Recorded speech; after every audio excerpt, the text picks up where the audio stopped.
Four, three, two, one.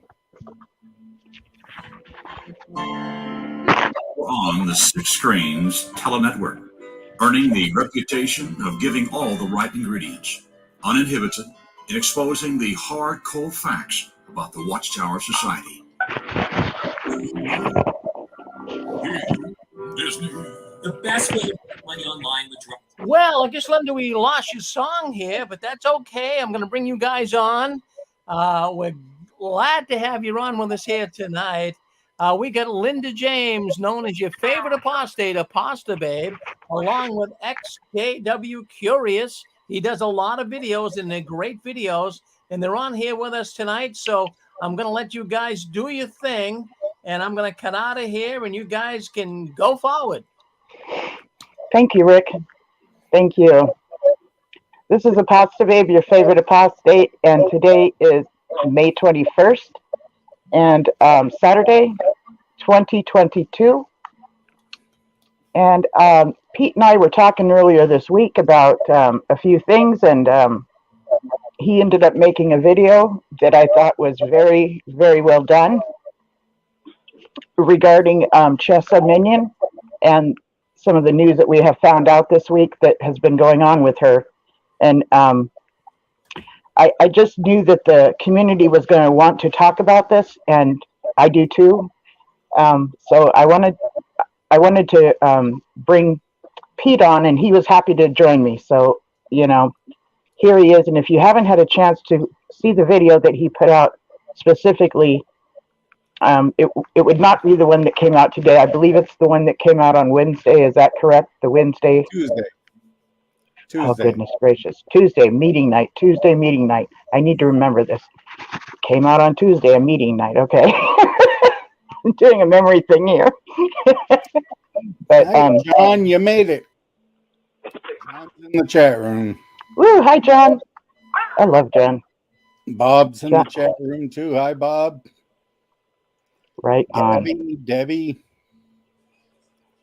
All the usual suspects. All righty. Yeah, it's when we leave the organization, even though it's a really great thing, we're going through years of shedding much of what we were indoctrinated with. So as time goes by, we are also going to visit things that might have been a struggle for us before. But we'll visit it as many times as we need to in order to get to the point where we gain enough wisdom to not return to it.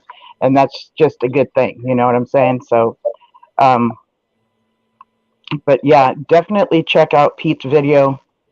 And I thought he gave it a very fair analysis of as far as what she might be going through. And again, this show is opinions, and it's not something that I'm going to claim is written in stone, written in snow. How funny.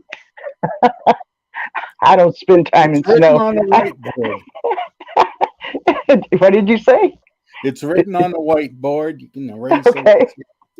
Okay, there we go. So, and I don't expect people to just believe everything I have to say. If it rings true to you, that's great. If not, that's cool too. Don't receive it if it doesn't ring true to you. But I'd like to just kind of do a lot of, this makes me think of, and what I've learned from here, and then I'll just bring up different things as they come up to me usually. And I just want to encourage independent thinking that way. So that's pretty much what I like to do on the show, and I also like to talk about the tactics of cults and the techniques that they like to use. But again, I really want you guys to check out Pete's video regarding the situation with Chessa Minion and the other person that was arrested with her. So if you could just maybe, Pete, kind of give a summary of what we know so far from your homework as far as what has happened with her, or would you prefer I do that? Well, My knowledge of Chessa is strictly limited to what I've seen in the news reports. Of course, doing several videos on JWCSA, Chessa's name, has come up. And Right. I saw like the Philadelphia Inquirer article on her. So Mhm. very familiar with her backstory as far as the CSA went. I wasn't aware of her post JW work until I did the video on Tuesday, where, of course, she was arrested, which immediately a lot of people would think that this is a black mark for the XJW community. But I, doing my research for the video, but I went to some psychology sites, and what I was seeing there, like, really dovetails as far as the behaviors that we're seeing from Chessa. Yes. And given her history, the foundation is laid for what is happening to her now. And so before I personally was going to rush to judgment on her, I kind of came to the a realization that, wait a minute, there's a backstory here that contributed to what's happening now. And so I decided to search even more into Chess's, post JW work, and realize that she really is an amazing girl. And her only desire is to make people aware, and her concern. In today's video, I showed a clip of her. She shot a video just a few days after her father died. That's right. And in that video, she's talking about helping others. Instead of being full of self pity and letting the emotion take over her, she was concerned with helping others. That speaks volumes to the type of person she is. Yeah, and you have the link to that video as well, which takes you to her YouTube channel. So if people want to find out more, just going to her channel, you can see her activism and her heart in that. And it's when I look at the situation, I'm heartbroken because of realizing that she's got herself in, or has found herself in, a situation that she's kind of too deep. Yeah. It is not uncommon for those that have had an abusive childhood to end up going towards alcohol and drugs to cope or whatever. And I myself has told this audience here that I've gotten into one abusive relationship after another, and that's actually what got me to wake up to this whole cult relationship thing. I set myself down and said, why do I keep getting into these relationships? And that's how I found Stephen Hassan and the things he taught about, cult tactics and stuff, and other people, Rachel Bernstein, and some of the old school people like Margaret Singer and Robert J. Lipton. And these are people that have done, these studies on prisoners of war and what was considered brainwashing at the time, and then how they would react or act when they got back home. And so, there's been some studies that are pretty well established, and it'll switch when we find out new information, which is good. But this is not an uncommon thing that happens when there's an abuse in someone's childhood. And I'm not saying that's what everybody does when they've been abused. Some of us don't, some of us do. And her father she'll say actually in that very video that you put a post that you put in your video today. Thank you for reminding me of that one today. You put a link to that. She mentions in that video that her father's attempt to protect his daughter, turned out to be very defeating for him, and it was very disappointing to him. And she has mentioned it contributed to his depression and his alcoholism, which led to his death. Okay, or so there's a whole bunch of things that can happen, and he knew Stephen Lett. He was somebody that knew Stephen Lett because that's how Chess's father came into the organization, because he bought a car from him, a used car, and then Brother Lett started a Bible study with Chess's dad. So later on, when this whole situation happened, he reached out to Brother Lett, and then he received a very encouraging but not answering or acknowledging anything he wrote to him. And we all know how that feels when we're asking a specific question and it seems to be ignored. Okay, it's just very discouraging. So this whole idea of this person she's with, I don't know him, but just from looking up this latest post, which is many people have seen it, it's been posted throughout the community, and she doesn't look good. She does not look good. This is not her finest moment. It just isn't. But at the same time, I've had a few moments myself. Okay, I've had a few moments myself, and I think Chessa, if you're listening to this, please just know that I myself and so many others are really still behind you and believe that you can turn this around, that you really do have the power to do this, Chessa. So please know that just because we're talking about you, it doesn't mean that we're wanting to talk crap on you. Okay, I'm bringing your story up because of the things that many XJWs go through. This is a very tough time for you, but this is not uncommon. So that's why I'm talking about it, Chessa. So if you ever turn into this, please know that that's my intent. You're going to see a lot of negative stuff, a lot of negative comments. I've already seen them. Don't let that get you down, and you and only you are able to get yourself out of this. And these consequences are going to suck. They're just going to suck. And I'm not coming from a place where people should not receive the consequences that their actions have brought on, because that's what life gives us. Negative consequences and positive consequences depending on our behavior.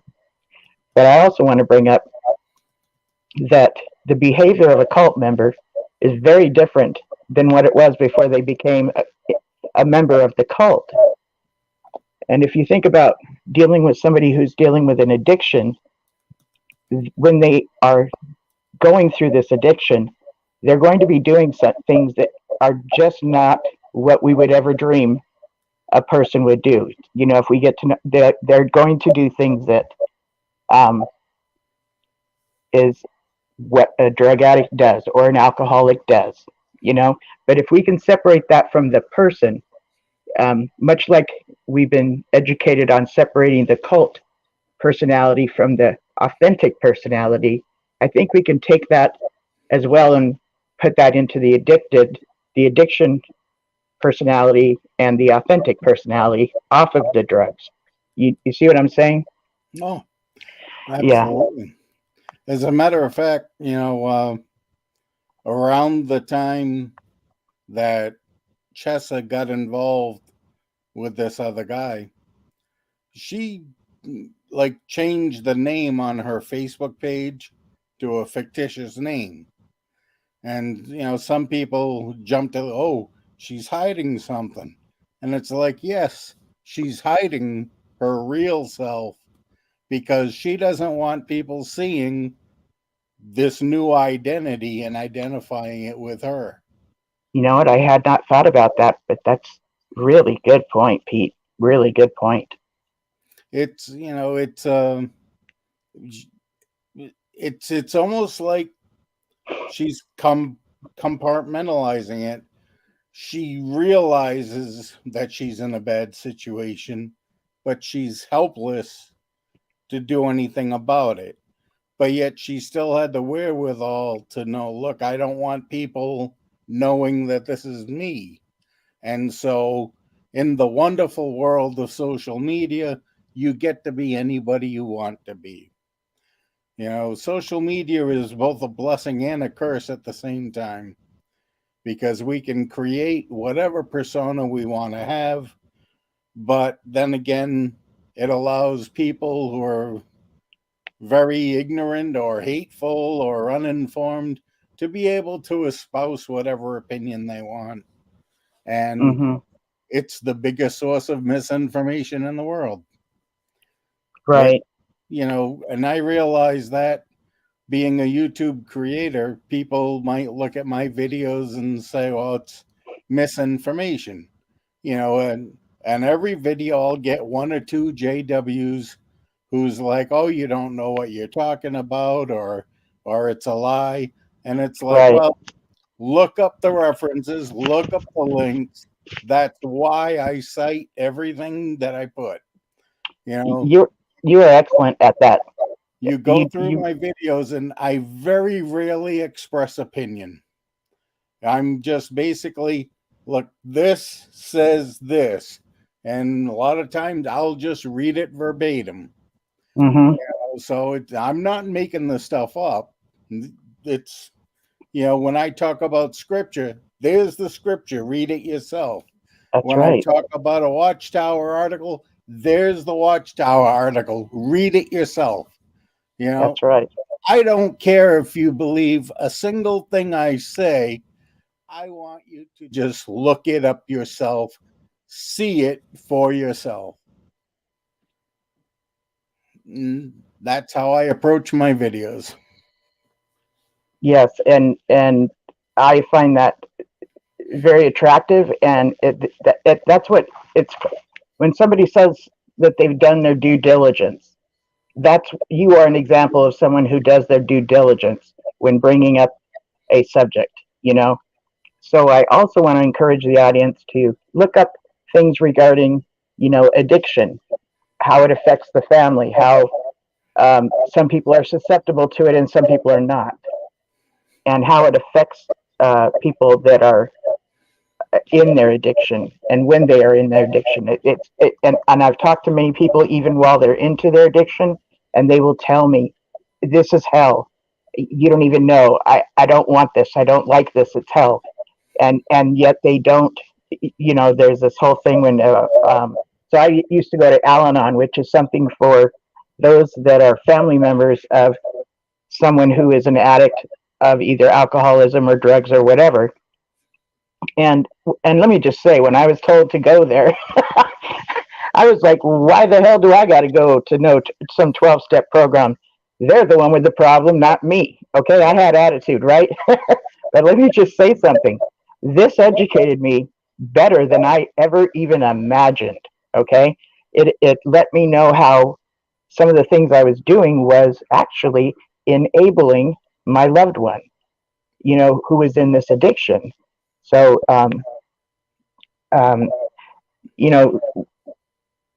it's just good to be educated on what addiction does to people as well.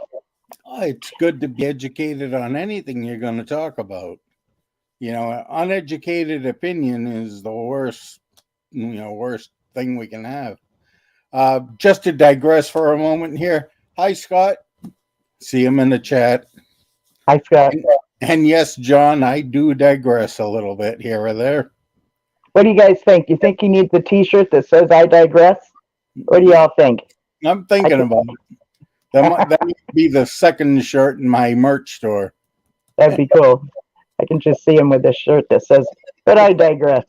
I was talking with my son about it, and I told him, I said, I'm thinking about, designing a shirt. On the front, it'll say, "But I digress." And he started laughing. I said, but on the back, I would put, "Again, I digress."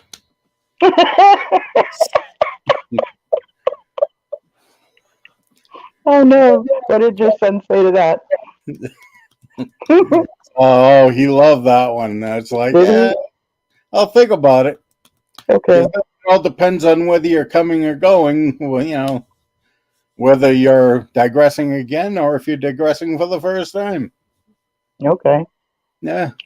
I know that Lloyd Evans in his merchandise had one that said, "You may apologize now." No, you may applause now. Yeah. And we associate it in our head to, um, oh darn it, I lost his name. The governing body member, not Let, but the other one with the dark hair, and he's always the one that gave us the time overlapping generations. I can't Oh, think of it. Splain, Brother Splain. Okay, so one he of was my the one. favorites. I know. So just having that statement was a statement that he often said. It didn't even have to have his name there. It was that's just what made it funny, you know. Yep. But yeah, when we have T-shirts or merchandise, it's kind of cool to have it associated with something of our personality, you know. That Right. and then others might want to buy it if they kind of have fun or agree with the statement that is something someone will often say or do, you know. Oh, absolutely. It's just another way to kind of make a connection with your community. Before I did the XJW content, my YouTube channel was music video reactions. And I had a very, very loyal band of followers. And in my merch store back then, I had T-shirts, I had coffee mugs, with my logo from the channel on it and stuff. And I had, a couple of catchphrases that I would use, had them on the coffee mugs. And so my social media, you'd see pictures of people from like Denmark with a mug with my logo on it and stuff like that, or proudly wearing the T-shirt. And it was really cool, but you're making a connection with them, and it's an overwhelmingly humbling feeling to think that somebody on the other side of the world cares enough about what you're doing to actually invest money, and then for them, by having that item, they feel like, they're part of your community, that they really are, It friends. is like that. And it's a win-win situation for everybody. It's what Jehovah's Witnesses call unity. Brotherhood, yes. Yes, yes.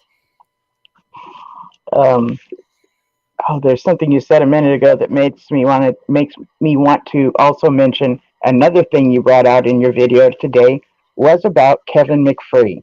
Now, Kevin McFree has that YouTube channel called Dubtown. Yes. Isn't that a wonderful story? One of my favorites. No, I was meaning one of my favorite channels. But yes, Yep. The ending of this story is a wonderful story. Yeah.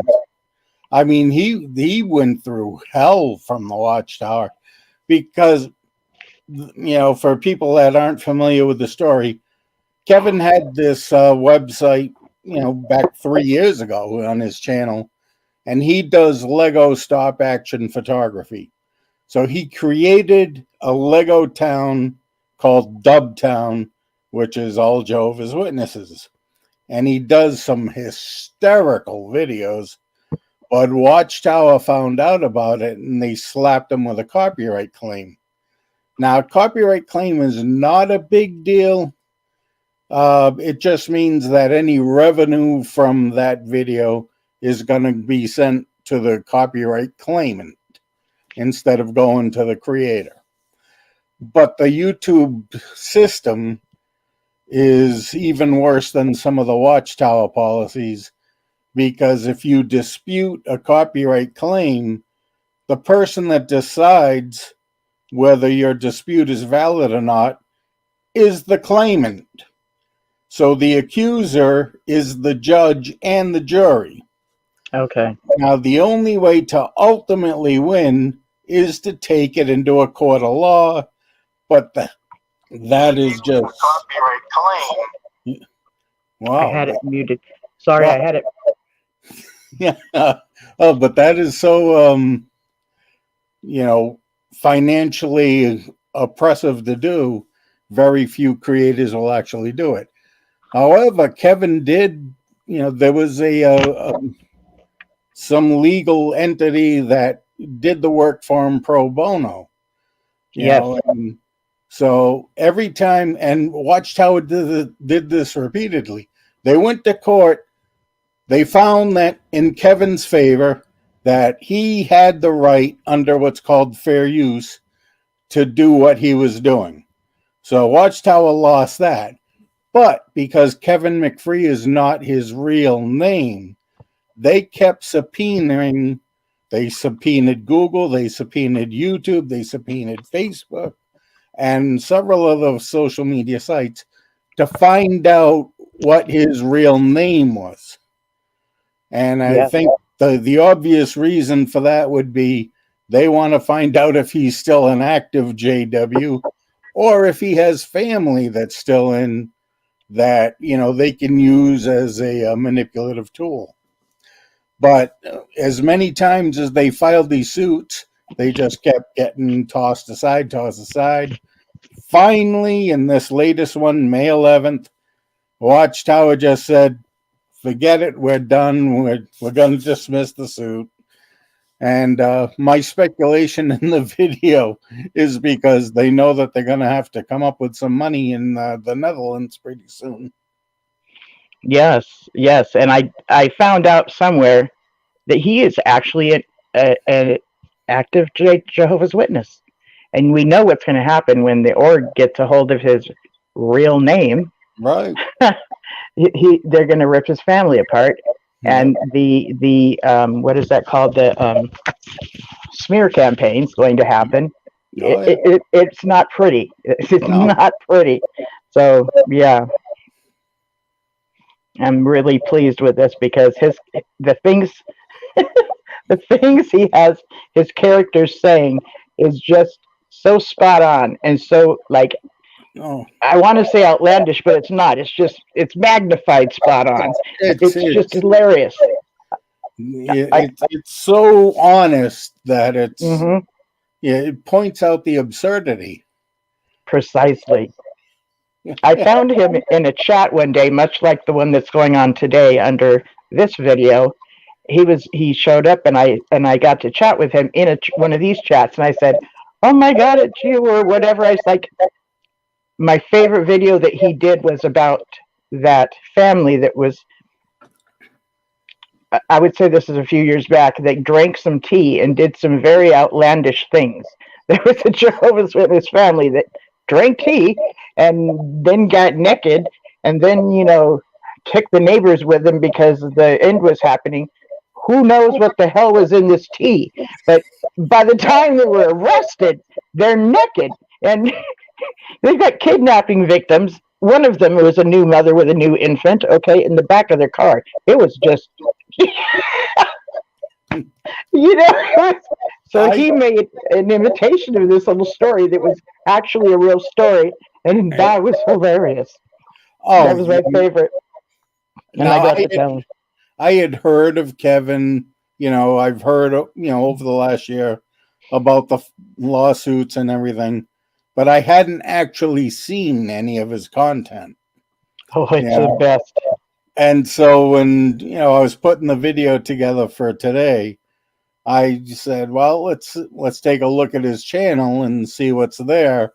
And I was rolling on the floor.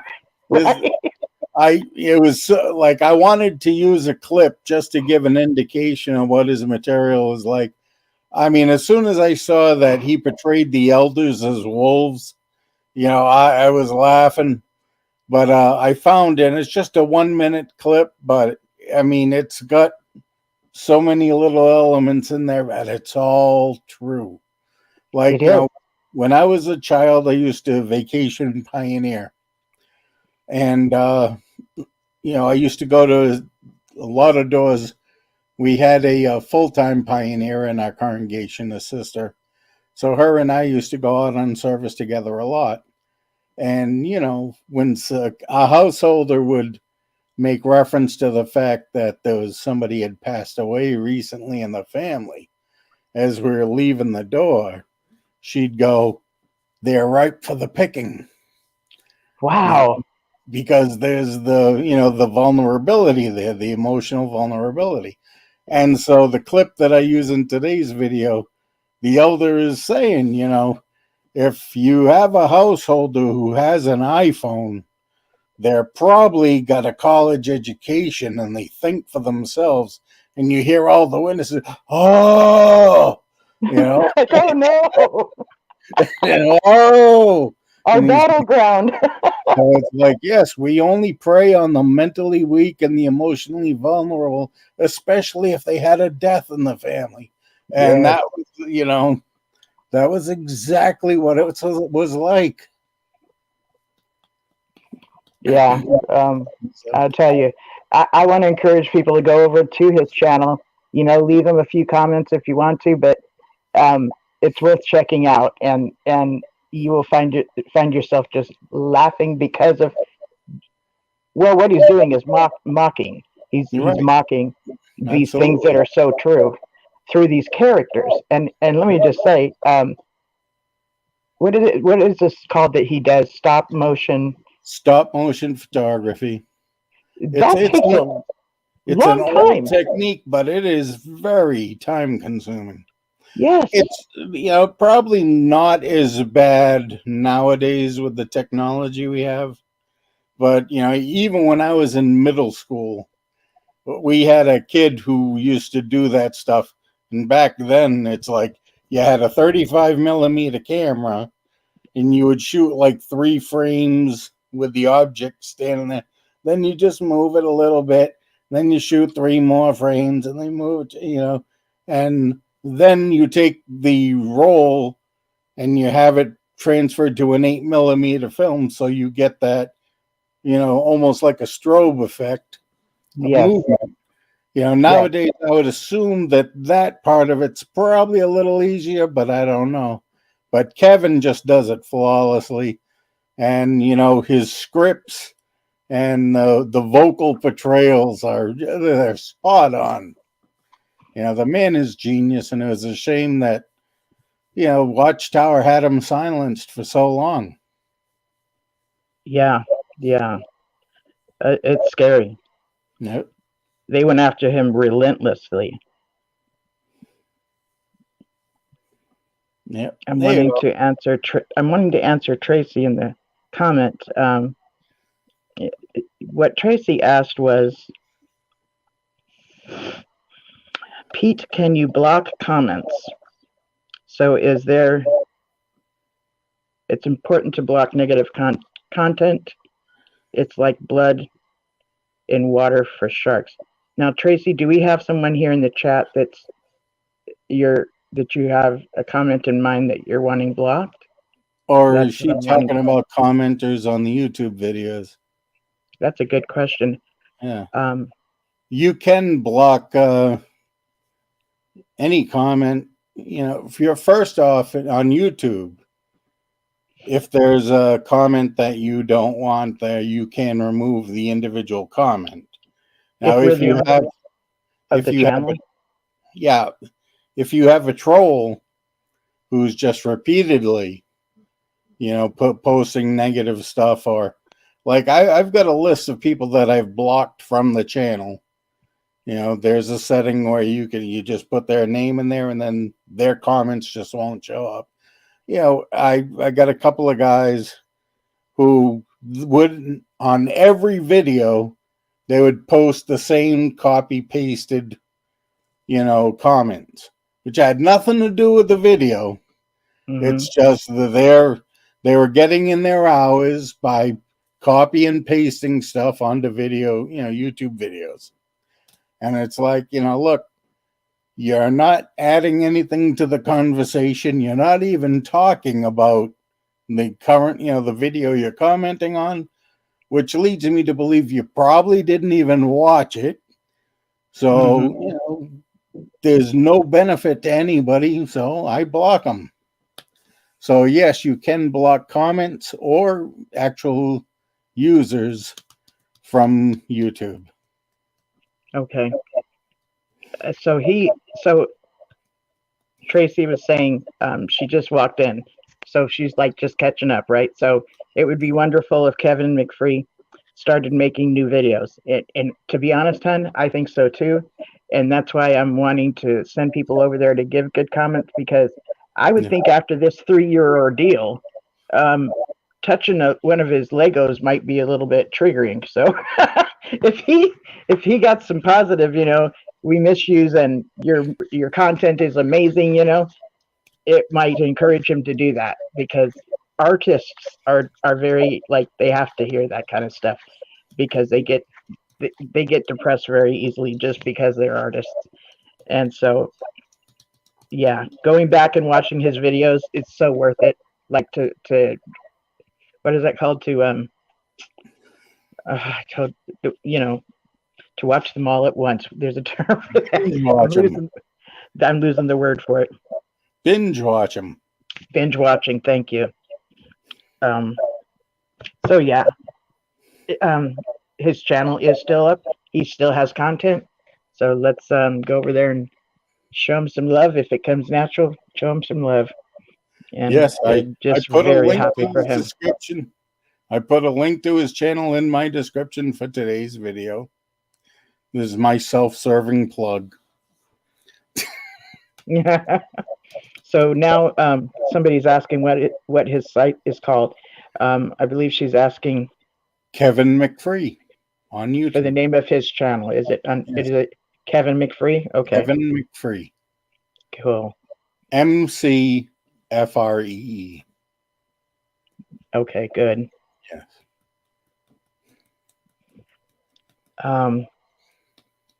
Now this leads me. Now this is Bob Roberts asking. This leads me to a question about apostates with talent.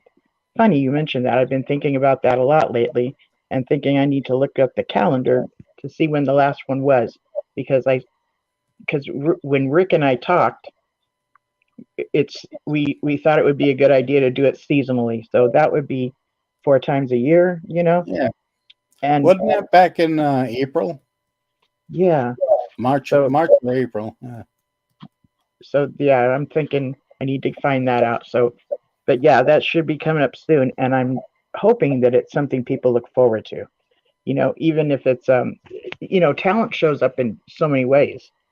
It can be the way that they sew. It could be the way that they do interior decorating of their home. It can be something that somebody teaches, like arts and crafts, or even anything. That's a talent. Okay, there's just so many talents that can be brought up. So it doesn't always have to be somebody singing or doing a tap dance or something like that. I think for my next Apostate's Got Talent, I'm going to do sarcastic replies to comments on my videos. That's gonna be epic. Sarcasm is a talent. I'm beginning to think you're kind of a master at it. So yeah, I just, every time I hear the stuff that you say, I'm just like blown away. I'm hearing my dog. There's a dog upstairs barking. Okay, do you guys hear it in the from the audience? Jocelyn, I'd love to see that. Who knows?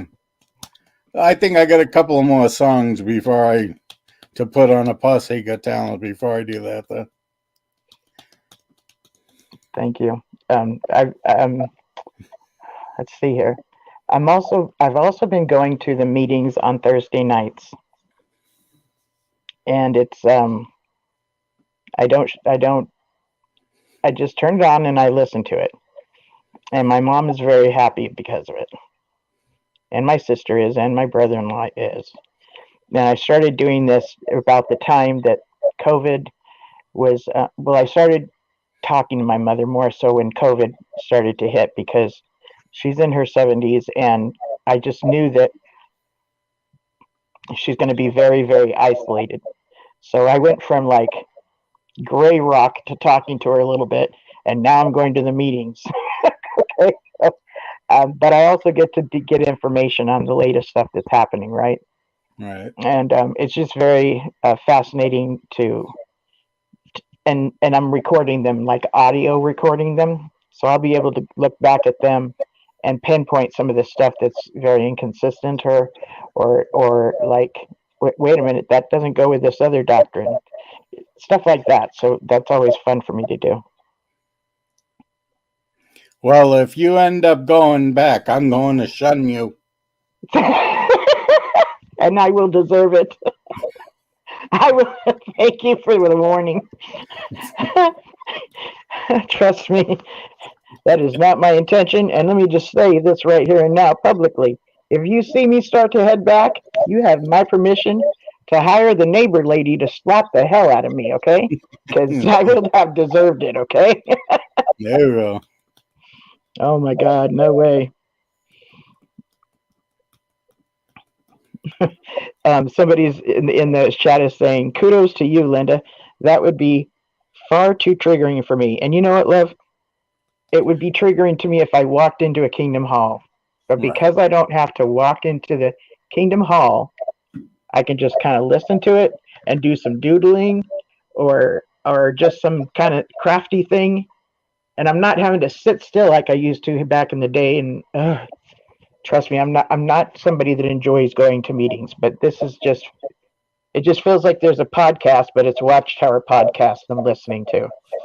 But it's kind of cool to see the inconsistencies when they show up and how much I recognize them now, whereas before it was not recognizable to me. So it's also helping me see how much I've grown a little bit. But this is not something I recommend to other people. I'm just telling people. Well, you could what I'm doing and why. Game. You could turn it into a drinking game. Oh goodness, I don't drink. Every time they say Jehovah's Organization, take a drink. Take a drink of funny. Of course, you might not last for 15 minutes, but this could be something that, oh my God. And I'm always the designated driver whenever I go places and with people that drink, because I'm not a drinker, right? Yeah. I'm always the designated driver. So, well, back in my day, I did both. I was the drinker and driver. Oh my God, that's so scary. Oh, legendary stories, though. You know, all the best stories are centered around bad decisions. Of course. You know, I used to have a T-shirt that said that. Bad decisions bad decisions make the best stories. Mm-hmm. Yeah.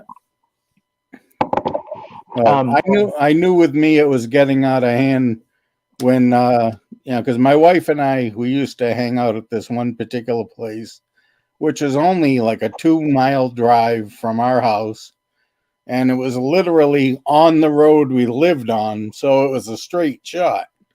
And one night we went in there, and the waitress came over and said, "Thanks for the ride home last night." And I looked at my wife. I said, "Did we give Robin a ride home last night?" She says, "Yeah." I go, "Where's she live?" She says, 3 towns over. I went, "I drove to Plainville last night." She says, "Yeah." I went, "I think I need to cut back." Yes. Yeah.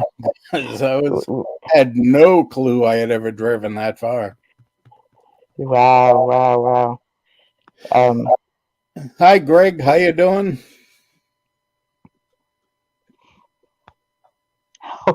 This is so cool. John said, the best story is that you two are here tonight. Yay, thanks, John. And Tracy mentioned loaded bingo words. Okay, let me ask you about that. Are you suggesting we use loaded language into some form of bingo or something?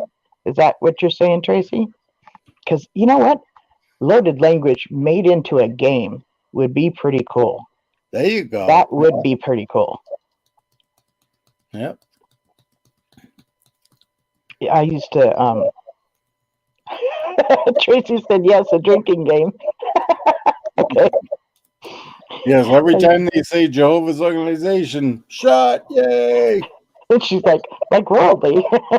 Yep. Oh, Esther's in the house. She says, hi, everyone. She says she's sorry she's late, but we're glad you're here. We talked a little bit about Jessamine Mannion earlier, and then we were talking about Kevin McFree. There was a case that the Watchtower was chasing him to get his real information for like 2-3 years. Was it, Pete? Yeah, a little over 3 years. Okay, and now we're just joking about whatever comes to mind. And Well, we didn't touch upon the first part of today's video, which was the Netherlands is thank you for reminding officially us. announced the investigation into the shunning policy, with the goal being that there may be legislation that somehow penalizes shunning. So that I did a video a couple of months ago where they were thinking about it, but just earlier this week or last week, they officially made the announcement that they are doing the investigation. The Netherlands is doing an investigation. Okay. Right. Now that's actually the second investigation they got going into the witnesses, because back in 2020, they started an investigation into the CSA. So the Netherlands is all over the Watchtower right now. Okay. Okay, so the Netherlands, is that where there was a certain group, I'm at a loss with words, but there was a certain group that was working very, very closely with the government and just revealing all of these things that goes on. And I remember watching him and a few other people, and Lloyd Evans also, like, they did a little bit of a documentary that they made up on their own, I think, and they were all part of it. See, and I can't think of the name. So that's my question. I'll have to look that up. I do know that there's a group of XJWs who were involved with the government investigation. As a matter of fact, even the article that I was quoting in the video today says that, what the XJWs are trying to do is they're basically asking the government's permission to file civil suits against the JWs, for the shunning. Okay. I know that if you're working at a job and a group of people shun you, that's called icing. You get iced out. And and I've also heard of shunning as being a form of bullying. So it's not considered just, the opportunity the choice to ignore someone. It's actually with real negative and detrimental, intention. Oh, absolutely. I mean, I'm looking up what I'm trying to figure out. Yeah, as humans, we're naturally social creatures. Yeah. We need that sense of community. So when your community turns its back on you, it's devastating emotionally and mentally and psychologically. Yes. I mean that it's why it's called the punishment. The organization, it is a punishment, but the organization calls it a discipline. Hi, who's there? This is Greg. Hi, Greg. How you doing? Good. How are you? I'm actually in the live chat on the live right now also, but I just wanted to call in and say to you XJW Curious, aka Pete, and to you Apostle Babe Linda, I enjoy the Saturday videos that you guys occasionally host together. And I also enjoy the information in your videos, Pete. Yeah, thank you very much. That's what I try to do is, just give people information so they can make better choices. I'm so glad you enjoy it, because I appreciate that you are trying to help other people on making better choices and pointing out the Watchtower and the JWs for what they really are. Yeah, well, back when I was a kid, I didn't have a choice. My mother dragged me in, to the Kingdom Hall, but I actually did enjoy it, while I was there. Um, in hindsight, I wish I had access to the information like we're providing people now.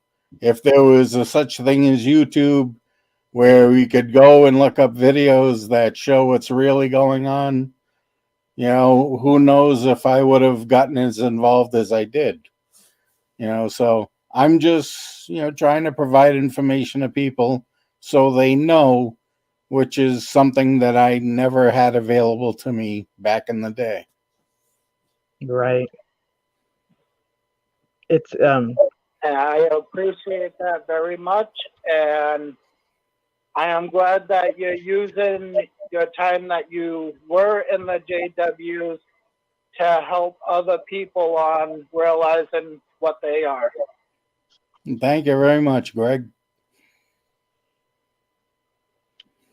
it's fun to I'm gonna laugh go about back things. into the.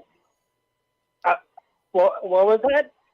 It's fun to laugh about some of the stuff too, because just being a Jehovah's Witness is you have to be serious, and so Yeah. when I get to hang out with Pete, we're laughing about some stuff that, so being an apostate, there might be some laughter happening too,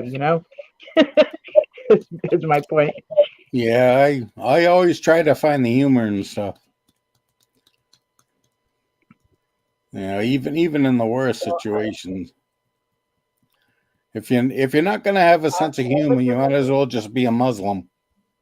What is up with that? That's a common thing you say. If you're not gonna visit, just be a Muslim. No. What is up with that? Do they? Have you ever seen a funny Muslim stand-up comic? No, but I saw a All funny right, Muslim yesterday on enough said. Mary Trump show. He was hilarious. Ahmed the Dead Terrorist. Yeah. I'm sorry, what? Jeff Dunham, he's a ventriloquist. Ahmed the Dead Terrorist. Yeah, well, that's not a real person, though. Oh, that's the only one I've seen. Yeah, Ahmed's a puppet. Yeah. And not in a political sense. He's literally a puppet. Character. Yeah. So he don't count. Oh, okay. Well, then no. All right. I said Yeah. that no, I haven't seen a funny Muslim. It's kind of like, if there's somebody who says they're Muslim and they're trying to be funny, then they're probably not a good Muslim. You see, there's that, contradiction going on. Muslim is a very serious religion. And the Islamic people have, there's really not a lot of room. You have to understand that Islam is based on Abraham's son Ishmael. Okay. Abraham's oldest son. Ishmael got screwed over royally by Abraham because Jewish tradition dictated the oldest son would get double the inheritance of all the other children. But Abraham, instead of giving Ishmael his double inheritance, cast him and his mother out, put him on a donkey, and sent him out into the desert. That's right. So it's only natural that the Muslim people are very serious because they're, their whole foundation is from being rejected and being persecuted. Well, I actually remember in one of your videos that was briefly brought up, and when you were making one of your points. Yeah, the Abraham and Ishmael thing. Yeah. Well, 80% of the religions in the world all come from Abraham. Yeah, Yeah. Abraham was the basis of the Jewish religion. Ishmael is the basis of the Islamic religion, and Isaac, of course, is the basis of Christianity. Yeah, so And somehow a bowl of soup was related to all of this. Do you agree? soup is good. I agree. Yes, it is. I didn't It's say it wasn't. it's It was quick, it's easy, and you could put anything in it and call it soup. didn't the story you're just now talking about, one of them sold their placement in the family for a bowl of soup? Oh, it must have Or is been this a really different good soup. or is this a different story? Okay. Yeah. So I can't find I'm still looking. It's funny we're talking about soup. I used to love chicken noodle soup until I tried Italian style wedding. Oh, there's an Italian style chicken noodle soup? No, Italian style wedding soup. Wedding Oh, the soup, yeah. wedding soup. Okay. Yeah. Up I up think I in up in my neck of the woods here, Linda, there's a function facility. It's like a restaurant, but they have all these function rooms, and the place is always booked for like weddings and corporate events, and like the company that I used to work for back in the day had their Christmas party there every year, and that place had the best Italian wedding soup. It was like they would actually sell like containers of it, on your Yeah. way out the door. Yeah, it was great. Of course, I married an Italian, and that wedding didn't turn out so well. But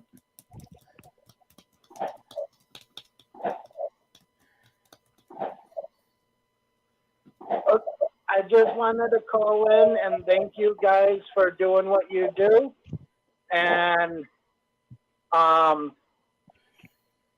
let you know that I'm learning something new every day from your channel, Pete, and from watching you, Linda, and you, Pete, both on the on this this live. I'm so glad to hear that. And I just wanted to thank you both for doing everybody that watches your videos a service. thank you very much. It's our pleasure. Yeah, we kind of go. What was that? You, I forgot what I just said. I'm sorry. I got lost right a minute ago. I've been known to do this. That happens to me all the time. Don't feel Does it? Okay, so my question to you, Pete, is that like, are we making fun of Muslims, or is it just No. just a saying? Okay, because I kind of don't want to do that. An observation, okay. Yeah, it's Well, because okay. ever since I was a little kid, I've always loved stand-up comedians. When I would come home from school, my mother would be watching like Merv Griffin, Mike Douglas, and they always had a stand-up comedian would come on and do a 5-minute bit. And then, as you get older, of course, Johnny Carson would always have stand-up, and any variety shows, I always liked the stand-up comedians. As for somebody to just stand up there with a microphone, tell you a story, and make you laugh, I thought was the greatest gift God ever invented. And overall, I just turned 61 last month. In 61 years of watching stand-up comedians, I can literally count on one hand the number of Muslim stand-up comics, and none of them were funny. Okay. So it's just an observation based on a rather large sample size that if you don't have a sense of humor, you might as well become a Muslim, because they're just not a funny people. Okay. Yeah. Okay, then. Like, we're not going to catch a JW at a birthday party. Something Right. to that effect? Okay. Yeah. All righty then. That's like you're not going to see me at a CrossFit gym. Okay, I'm hearing you now because Right. that makes sense. My son used to use this terminology amongst his peers. That is so gay. And then he had this other friend he would always call him a Jew. And I'm like, stop it! You can't do that. Like, you need to realize why it's not okay to say these things, right? Well, he's now 30. Okay. Right. Well, in between, about 5 years later, I find out his friend is actually Jewish, and it was Right. almost a compliment. So I'm making him say, "You can't say this." So I guess that was their bonding or whatever. But still, so here we have Florida. You can't say gay, and what else was it? And some. I was gonna send him something about anti-Semitism that is kind of happening more. But I don't even know if he'll laugh about it. I thought it was funny. It's Yeah. like now Florida's telling you can't say gay, okay? Yeah. I used to work. I used to work in an office with a Jewish guy, and one day we're getting ready to order lunch, and I realized that I left my wallet home. And he said, "Oh, that's all right, Pete. I'll front you the money." And I went, "But you're Jewish." You're not supposed to be giving away money. I said, "What's the vig?" He goes, "No vig." He says, "I'm a bad Jew." I'm a bad Jew. Now back then, and this was probably 15, 20 years ago, you could joke like that. But now it's like these millennials, you can't say anything, even slight. You cannot acknowledge stereotypes. I was just gonna say stereotypes. Yeah, even those stereotypes are based on years and years and years of observation. True. It's like, but if the so-called affected group makes fun of themselves, you know, in our generation, we would say that was cool. But even, millennials will tell an Asian, you can't make an Asian joke. Or they'll tell a Jew, you can't make a Jewish joke. That's racist. And it's like, but I'm a Jew. But it's a racist joke. It's like, hello. They're just so, self-indulgent and self-important. It's like they're the only ones with rights. Everybody else's rights don't matter. And You're that's why talking. I don't like millennials, and that's my rant. Okay. Yeah, gotcha. I gotcha. And it's I will have my turn of my rants, and I hope you just bear with me as well. So there's times when it's just like, oh my gosh, whatever the subject is. I just got myself spinning. So I need you to come up with something to start off talking. Well, I was just looking at the comments, and Okay.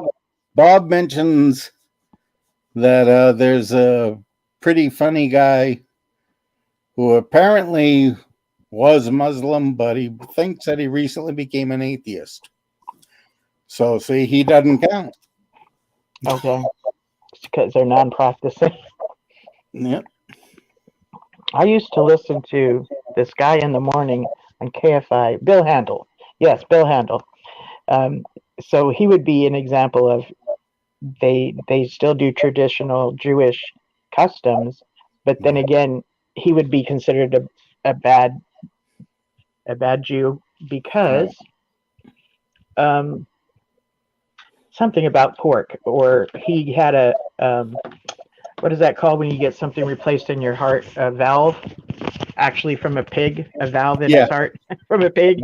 So he will jokingly talk about himself as being a bad Jew or whatever. But see, I thought that was funny, but I don't know enough about the traditions and everything. Well, he didn't eat the pig.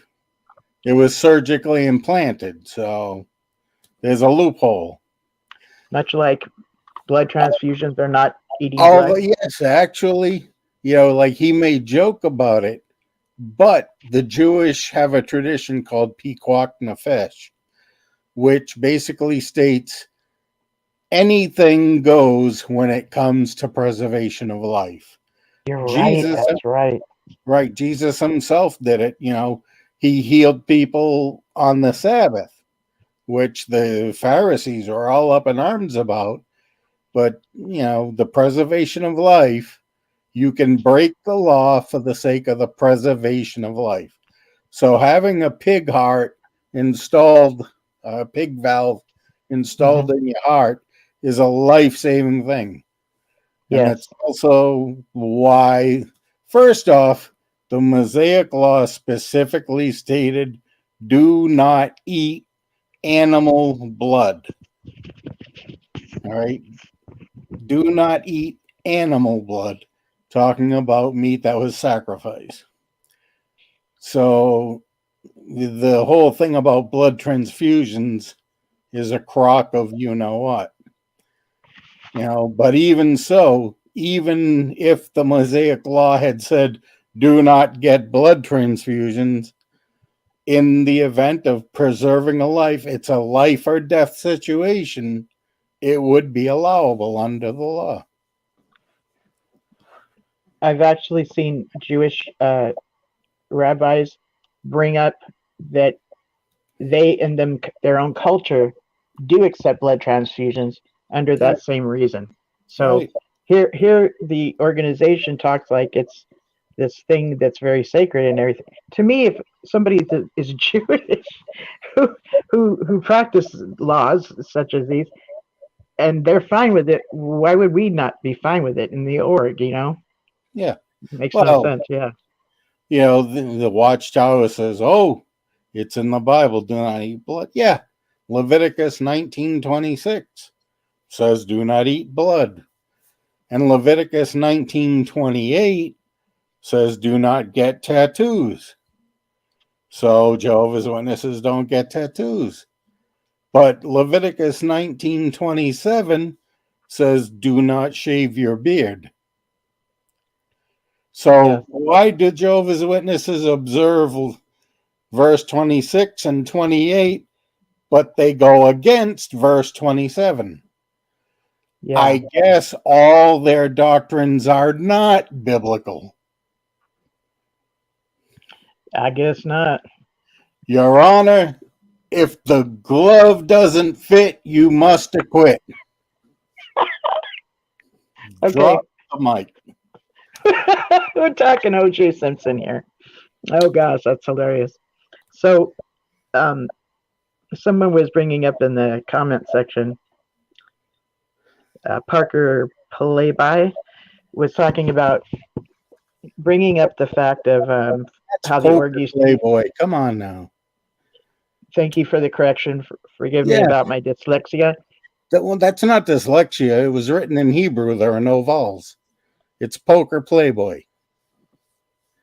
Are you Somebody who probably likes to play a lot of online poker. okay, dude?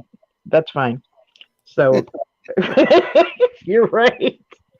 Poker Playboy. Okay, with no financial overhead. So so what he's talking about is this. And I found this out from a Bethelite who used, actually it was Randall Waters who told me this, that it costs a certain amount of money to make a watchtower or an awake. Right. Basically pennies. But when the watchtowers and awakes and any of the other literature gets to the Kingdom Hall, the organization makes their profit off of the members themselves. That's where they get their profit for those things, okay? And we used to buy them. So then we would go out door to door and say, we're offering these simply for the price of how much it costs for printing and shipping, okay? Well, we really thought that's how much it was for printing and shipping, but in actuality it wasn't. But then there was a time when we went from selling to donating, and that was when there was a case with Jimmy Stewart. Jimmy Stewart, no, Jimmy Swaggart, thank you. And the org actually showed up as a friend of the court helping him so that they would not have to pay taxes in the same way Jimmy Swaggart would. So, anyways, they've switched it from selling their literature to donate. We're receiving donations, okay? Right. But again, the organization makes their money on the members, and then the members go out and distribute the literature. That's what I believe he's talking about. Did I get that right? Yeah, that's very much. Yeah, Okay. because the witnesses have to go up to the literature counter to buy the literature at what it's their price, quotation fingers, Yeah. which is basically the wholesale price. And then they would turn around and we would, sell it at the door for the retail price. Then when they had to stop and just ask for donations, but the witnesses are still paying the wholesale price, which still represents a profit for the Watchtower. And the whole thing is there was something that there was like a double jeopardy. I forget how it worked, but basically the witnesses were being double charged. It's like they had to buy the literature at the thing, but then there was, I forget how it goes. I'd have to go back. Between your mind and my mind, if we put them both together, we'd have half a mind. Half a mind, yes. That Yeah. would be tonight. For some reason, my synapses are just not connecting my neurons. But it's okay because we'll get through this. Yeah, there we go. Anna's got it. They got twice the price for the mags from us and from the householder. Okay, and then when we would get the money from the householder, we would stick it back into a Right. Yeah, we were told that we would get the money from the. That's what it was. So when the householder would donate the money, then you got to put that in the donation box. Oh, I thought we would use it to buy more literature. Yeah. Well, Okay. same thing. Use I it to guess you're buy right, more yeah. literature. So it's still all going back to the Watchtower. Like Now, if you're a publisher and you go and you buy the literature to place, you're taking out of your pocket to buy the literature. A good business is when you collect the money from the householder, you keep your portion of it to break even, and then you would give the profit to the church, but not with the Jehovah's Witnesses. They want it all. they do, and we as publishers didn't make a profit off of the Watchtower and Awake. So there's a couple of people that have said so far that they would just give it away, whether they got a donation or not, whether they paid for it or not. And I remember seeing my mother do that as well. I mean, this was life-saving information, Yeah. Well, look, if you're at the door and you say, well, back when I was pioneering, we were still selling. So it's like, I think it was what, 10 cents for a Watchtower or whatever. Yeah, nickel or a dime each. Yeah. Right, and so it's for 10 cents, and it's like, well, I don't have any change on me. Well, here, So We'd be happy to give you're it going to to go, well, no, you can't have it then. It wasn't like that. Mm-hmm. That is very true. What's this? Yes, JW suicides. Watchtower has dropped the suit against Kevin McFree. So good news on the YouTube XJW front.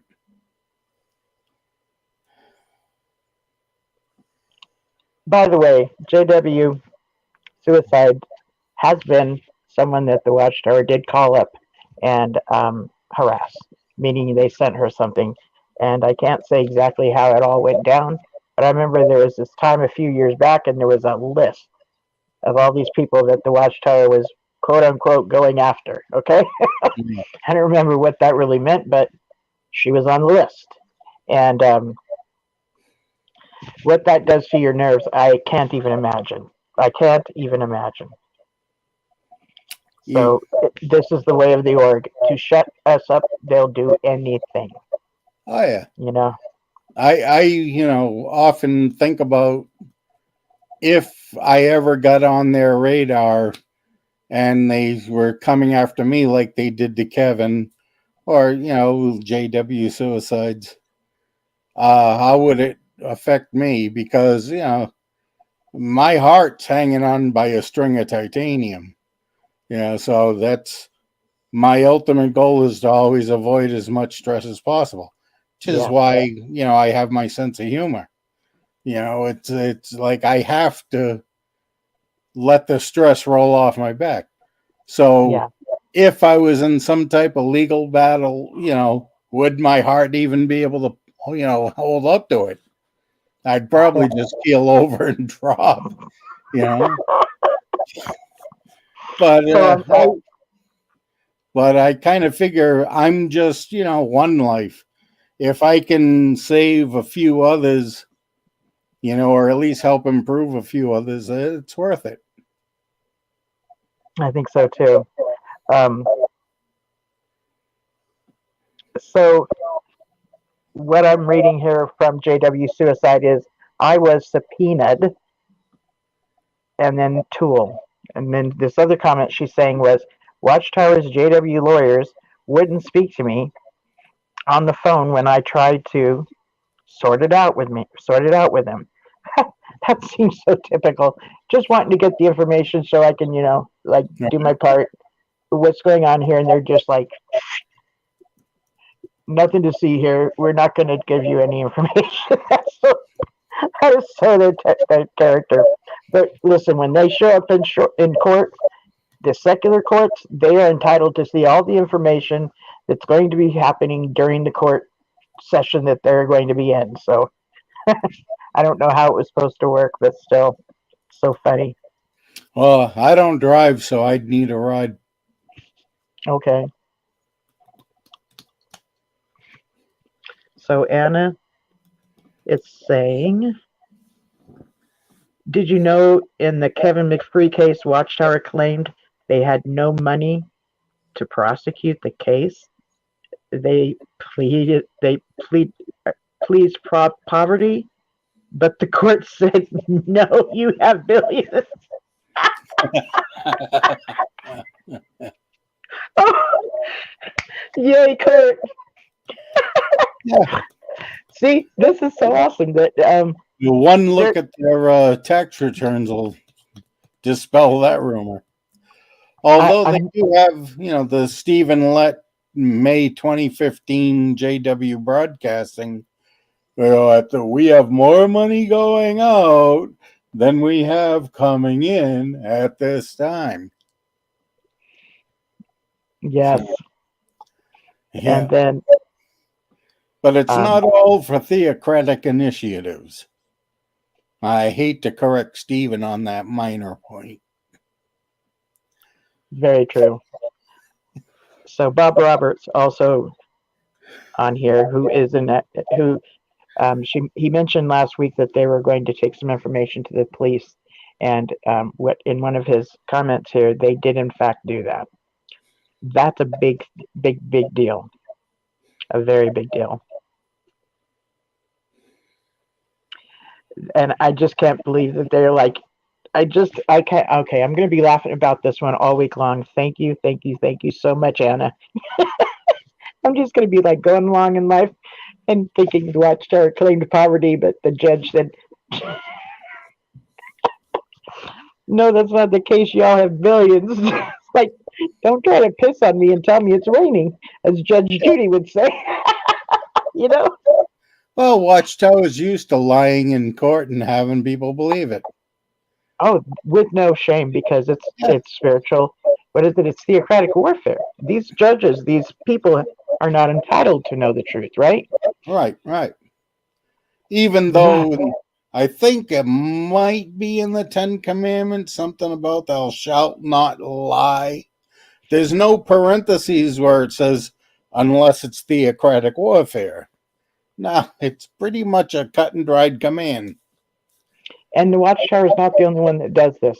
This is almost, I've heard of other religions that will do this, and it's very like, because we're on God's side, we can, the ends justifies the means. So however they get to that place that they're trying to get, whoever they stomped on, whoever is injured because of it, the ends justifies the means. So in the end, it was worth it. All they're That's the doing, mentality. all they're doing is hiding what they're doing wrong. Mm-hmm. Okay, this is cult textbook. Sure.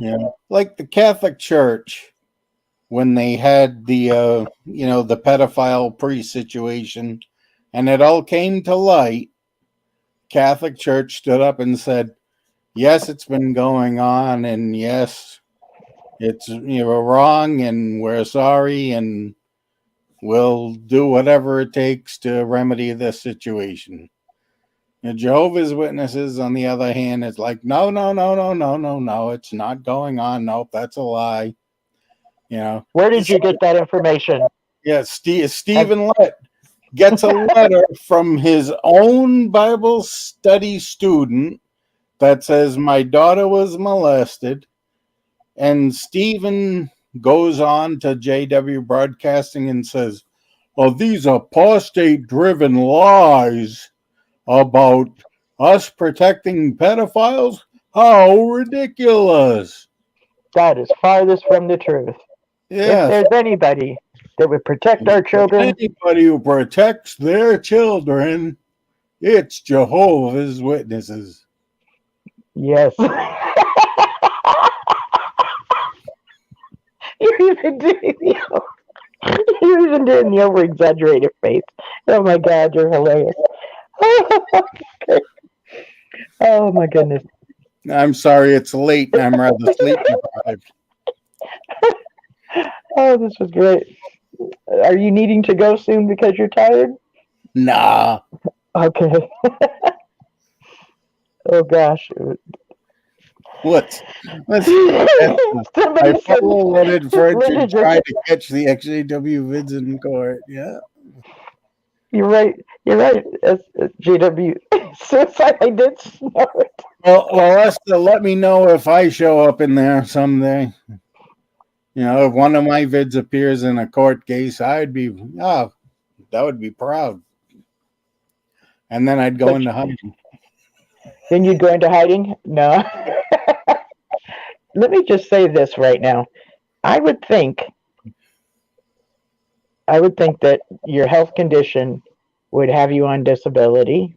Yeah. And that there's disability accommodations that has to be done for those that are disabled. You just got done saying you don't drive. Can you fly on a plane? Who knows? I mean, only you know. But actually, they're going to, because I don't know what it's called, the Disability Something Acts, they're actually going to have to go out of their way for it to be more convenient for you. Well, I would stipulate that any appearance I would have to make in court would require David Splain, Toni Morris, and Stephen Lett physically carrying me to the courthouse. Oh, goodness gracious. That would be a blast. Because of their love and brotherhood, they would do that.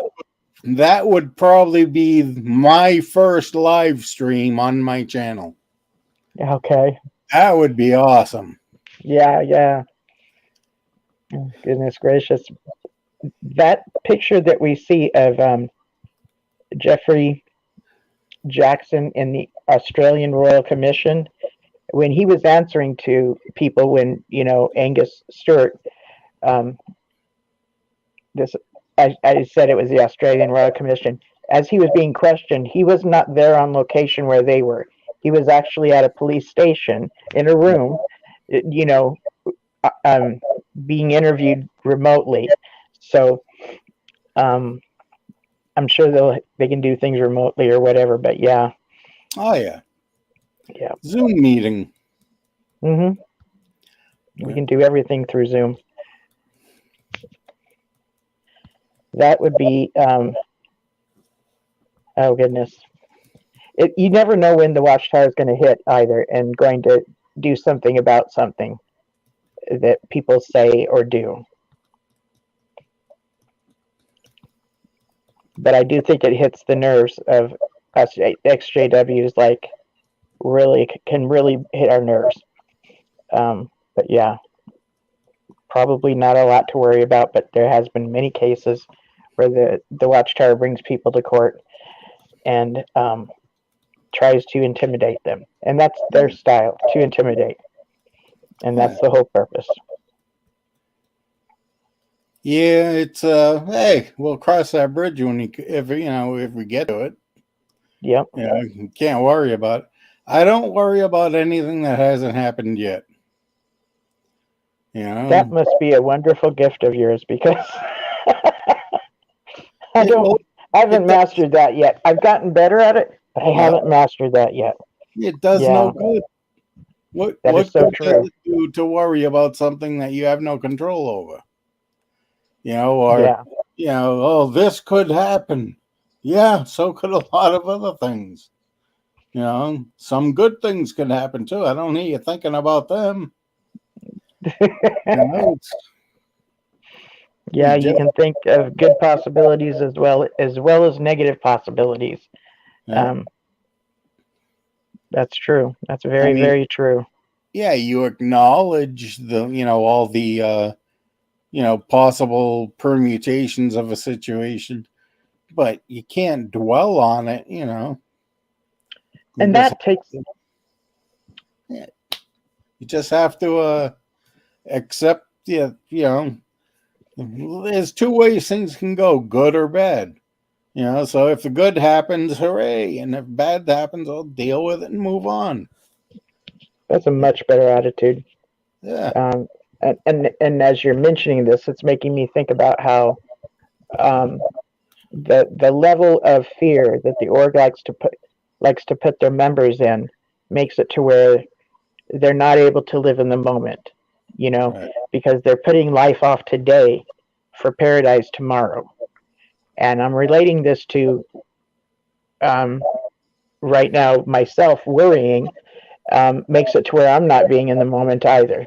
So that's almost along the same lines. So it's both fear based. So yeah, to counteract that is something I need to do. I don't have the luxury of worrying about what might happen tomorrow. You really are living day by day, aren't you? I've managed to beat death up to this point, but I was talking to my oldest son the other day. Well, and I was talking to you the other day. I told you about my cardiologist and my primary care doctor. Comparing notes on my medical history, and they said, if you were a cat, you'd be on life number 8. And I was like, yeah, you guys have only known me for a few years. This ain't my first cat. So my life's been hanging on a thread for decades. Wow. So it's all everything that's happened to me in the last 30 years, I consider as gravy. It's just, back in 2010, I died on the operating table. That's right. Yeah, but I was brought back, so I came close, but still here. My oldest kid tells me all the time, Dad, you're gonna live forever because heaven don't want you. Hell is afraid you'll take over. Yep. I kind of think like people say, "Oh, your soul go to heaven, go to hell." It's like, my soul is going to be like a Gumby. It's going to be on the garage roof, just sitting there. No place else to go. As in Gumby, the character? Yeah. I love Gumby. Gumby was like, I love Gumby. When I was a kid, we all had the little, rubber Gumbies, but everybody's Gumby always ended up somehow on the garage roof. Okay, now I see where you're coming from. Right. And I was a big Gilligan's Island fan too. Yes, I was. Oh my God.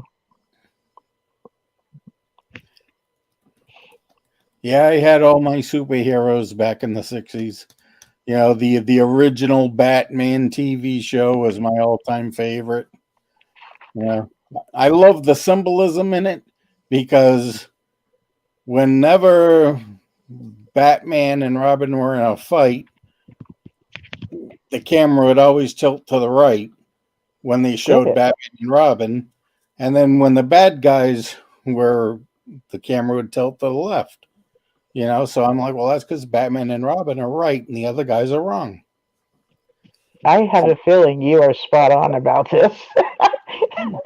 I just do. It makes perfect sense. There's certain things that makes perfect sense. There's a Oh my reason goodness. for everything, Linda. There's a Oh, I reason know. for everything. You just have to find it.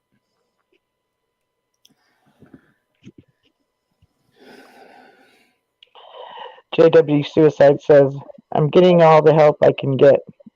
Oh, no. That was somebody talking to JW Suicide. Right. Sorry. You know what? I love that. Anna that Twitch has a couple of emojis. I don't really speak fluid emoji. It's kind of like I have to look it up in an emoji to English chart. It's kind of a chick thing, too. We women are emoji fluid. Men don't use emojis as much as women do. That's just a thing. We love to do that. Yeah, I like when I'm doing my video premieres, I'll throw the occasional waving hand or a thumbs up, and even once in a while, even the rock on symbol. But other than that, I get confused by all the different variations of the pictures. Oh, what's that mean? Is that crying or sweating? Yeah. So what's up with that? Yeah, that's why I don't do live streams on my channel, because it's like too much technology. I'm an analog guy living in a digital world. Well, when you're ready to do that, I will either come and support you. Body is carrying me to court. No, I mean when you do a live stream, I would be there to support you either in the chat or on your live stream. That'd be kind of fun. John, pleasure having you here, my friend.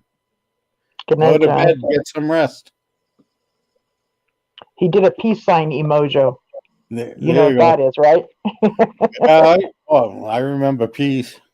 He's I like a remember hippie when at they heart. invented the peace sign.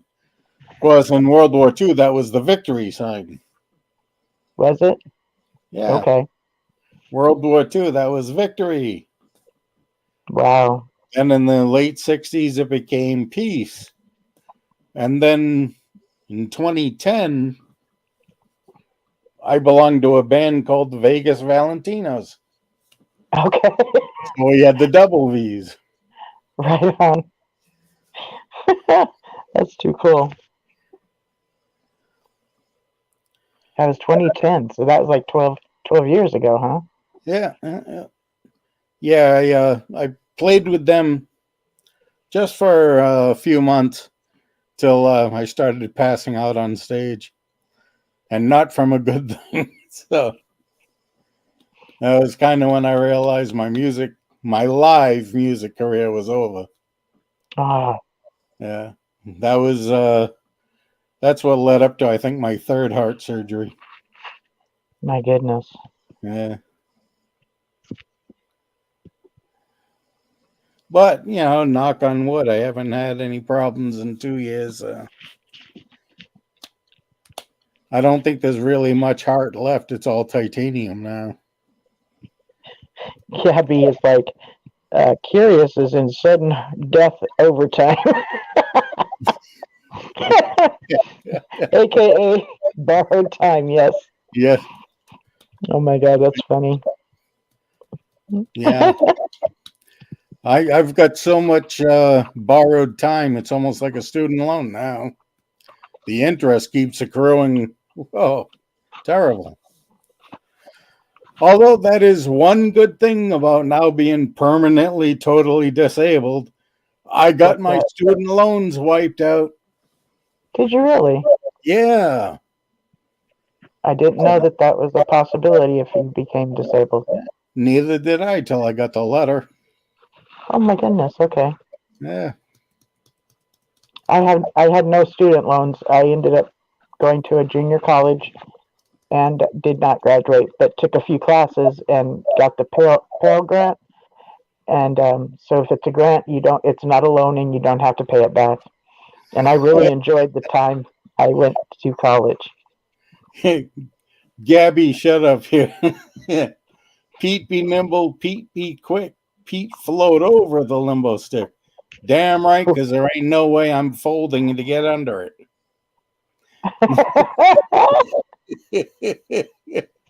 The only way I'd get under a limbo stick is on a mechanic's creeper. So we XJWs can be quite resilient. Yeah. Yeah. What doesn't kill you makes you stronger. Yes, it does. Yep. Apparently, God thinks I'm a badass. I'm kind of thinking you are too.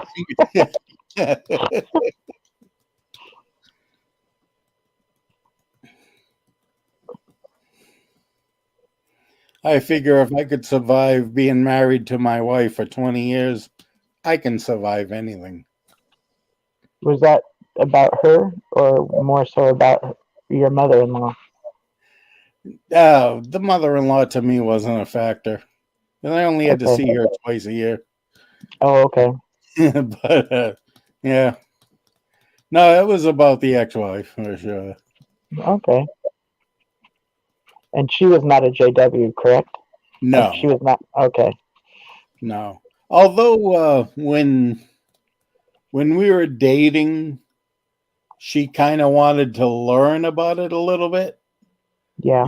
Because I was just out, when her and I started dating. As a matter of fact, no, I was just out when I met her.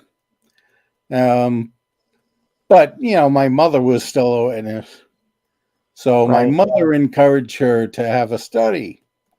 And Mom. She asked me, she says, "You think I should study with Jehovah's Witnesses?" I said, "Yeah, just don't take it too serious." But you'll learn like about the stuff that I grew up with, so you get a grasp of how screwed up I really am. And so she studied for a while, and she never bought into any of it, from the word go. So Good. yeah. Yeah, my ex told me to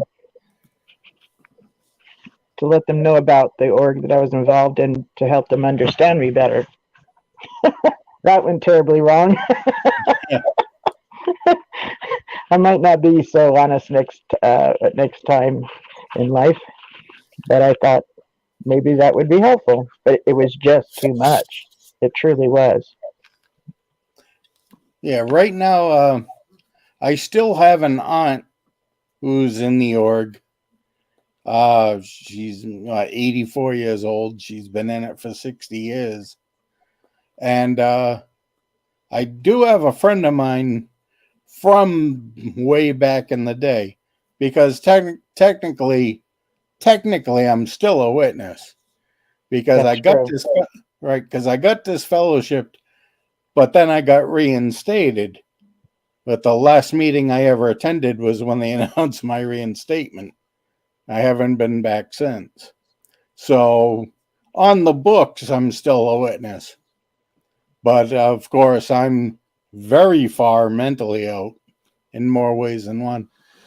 But I still have a friend of mine, from back in the day, that I was having quite a bit of discussion until about 5-6 days ago. He texted me and told me I could no longer come over his house and talk. You got the Dear John letter, didn't you? Yeah, well, I've gotten it from him before. It's like every time, when I first started, because his house is right in the middle of my house and my grocery store. So every time I ride my bike to go to the grocery store, I'd see him or his mother sitting out on the porch, and I'd stop and talk. But he was, he's trying to get me to come back, and I was like, nah, that ain't gonna happen. And sometimes he'd start getting a little bit heated, and I like, oh, look, you're a good guy. I said, but there's nothing that you know that I don't know. I said, but there is a lot of stuff I know that you don't know. Okay, you were born in, so all you know is what the Watchtower tells you. That I is said, correct. whereas I have a world of information that I can call from. I said, so if you're going to discuss religion with me, I'm going to tell you a lot of things that you don't want to hear. I said, so if you want me to stop by, we can laugh and joke about the weather or this or that, or, but let's just keep religion off of the table. And that was fine for a while, but you can't tell a JW not to talk about religion.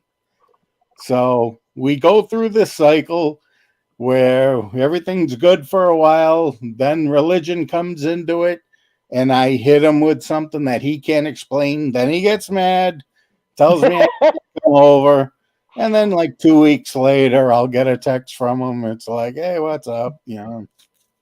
So it's all very predictable, and I It find really is. find it very amusing. It really is predictable. There's a couple of people in the chat talking about how they're debt free, and that's actually pretty impressive. Um, it's that's very impressive, especially for today. Right. Well, my student loans were the only debt I had. Okay. Even with all the medical work I've had done and stuff, I've always had good insurance.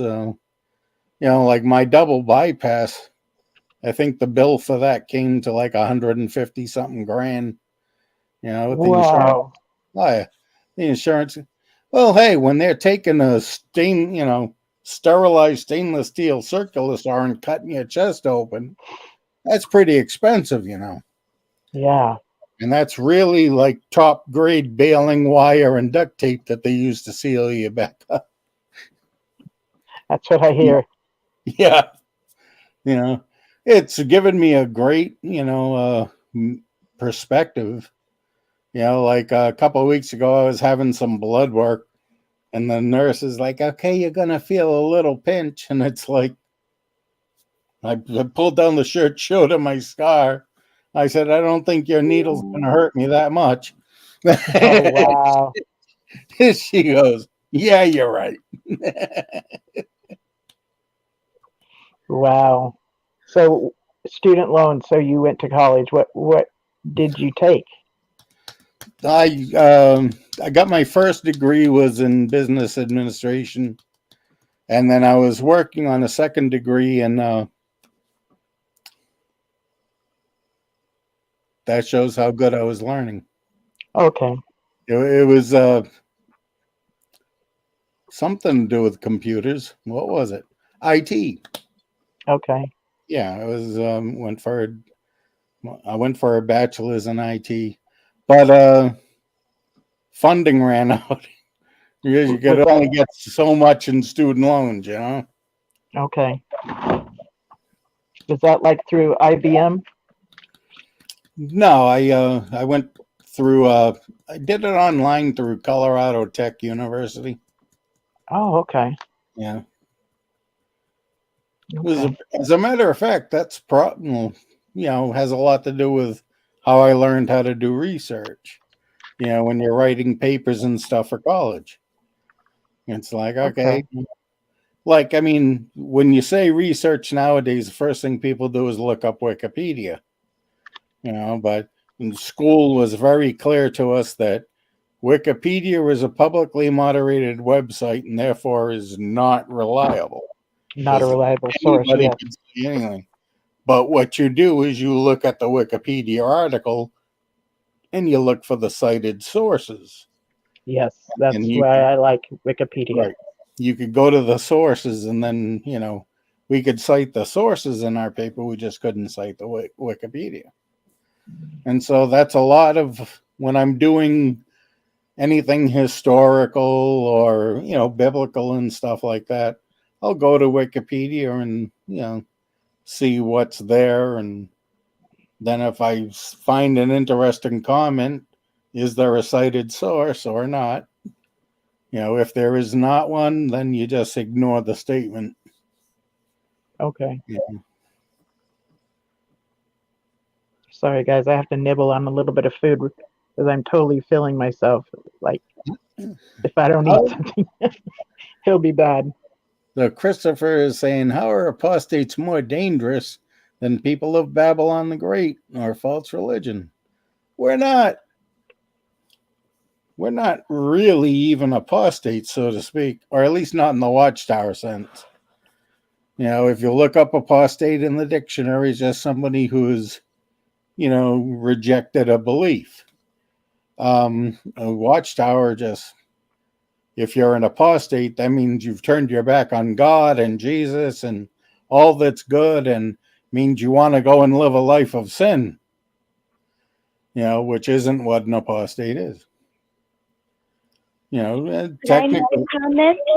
Oh, yay, we have a voice. Go ahead. Oh, I've been listening all night. I think when they say apostate in that sense, they mean like a traitor. You're a traitor to the Watchtower, and that's why you're so evil, and you're more evil than someone from Christendom. I think that's what they really mean. Yeah.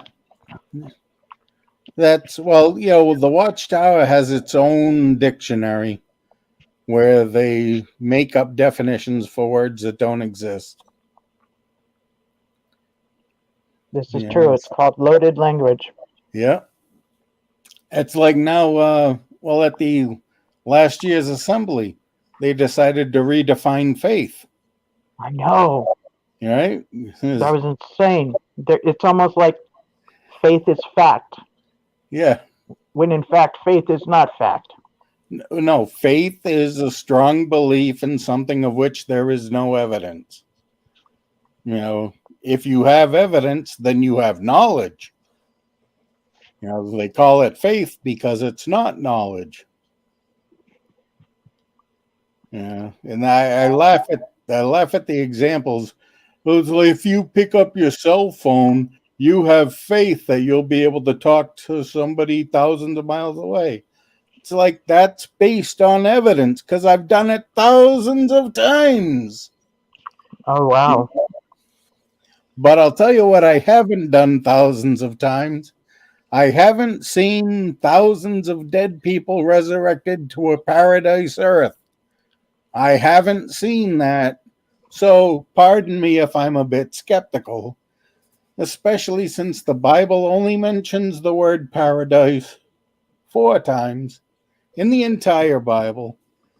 3 times it's specifically referring to Eden. 1 time it's referring to the naked body of a woman. Is that right? Yeah. So almost paradise. Yeah. Or my favorite. My so favorite. You would have to have Paradise by the Dashboard Light. Oh my goodness. I didn't know that. I learned that song for someone.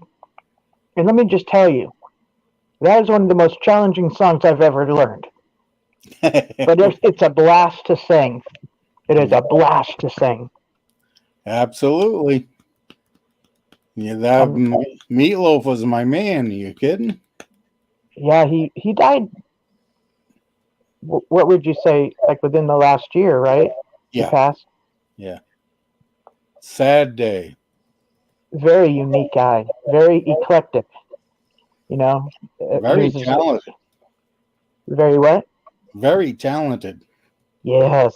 Yes, he was. I loved him, even though he wasn't in it very long. I loved him in the Rocky Horror Picture Show. Wait, what? Meatloaf was in Rocky Horror Picture Show? Yeah. He played Eddie, the guy on the motorcycle. Oh my. I'll have to revisit that to see that. He's the one that sang "Whatever Happened to Saturday Night." Okay. You know, well, actually, the name of the song is So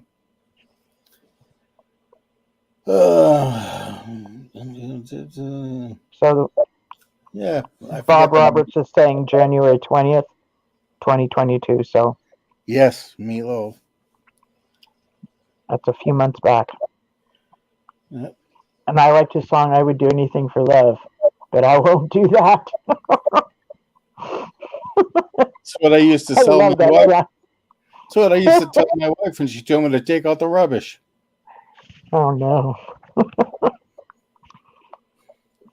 So you didn't take out the trash, huh? Well, I figured I had 2 kids that were, physically able enough to carry the trash out to the dumpster. I come home from 14 hours of work. Why should I have to take out the trash when they've been sitting there doing nothing for the last 12 hours? Responsibility for teenagers is definitely a good thing. Yeah.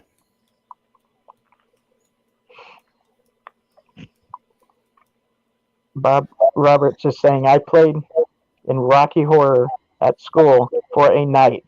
I loved that movie. He actually, in a previous show, talked about this situation where he was able to be in this play at school, and it was a good time for when listening to him tell the story. It was very, very fascinating. Let's See see. that? I'm gonna try something that I've never tried before. No, well, maybe I'm not. Hold on a minute. Just keep talking, Linda. He's experimenting and looking at buttons. Good for him. Yes. There used to be at theaters after midnight, they'd show these late showings. So there'd be people in line to see Rocky Horror Picture Show and other people in line to see The Song Remains the Same, which was like a Led Zeppelin show, which was a Led Zeppelin concert movie. So I was never in the line for Rocky Horror Picture Show. I was always in the line for The Song Remains the Same. And that was mainly because of who I went with. So I never really got an appreciation for Rocky Horror Picture Show in the way I've heard people have. And the way I've heard that they have is so much so that like they would be able to quote all of the lines.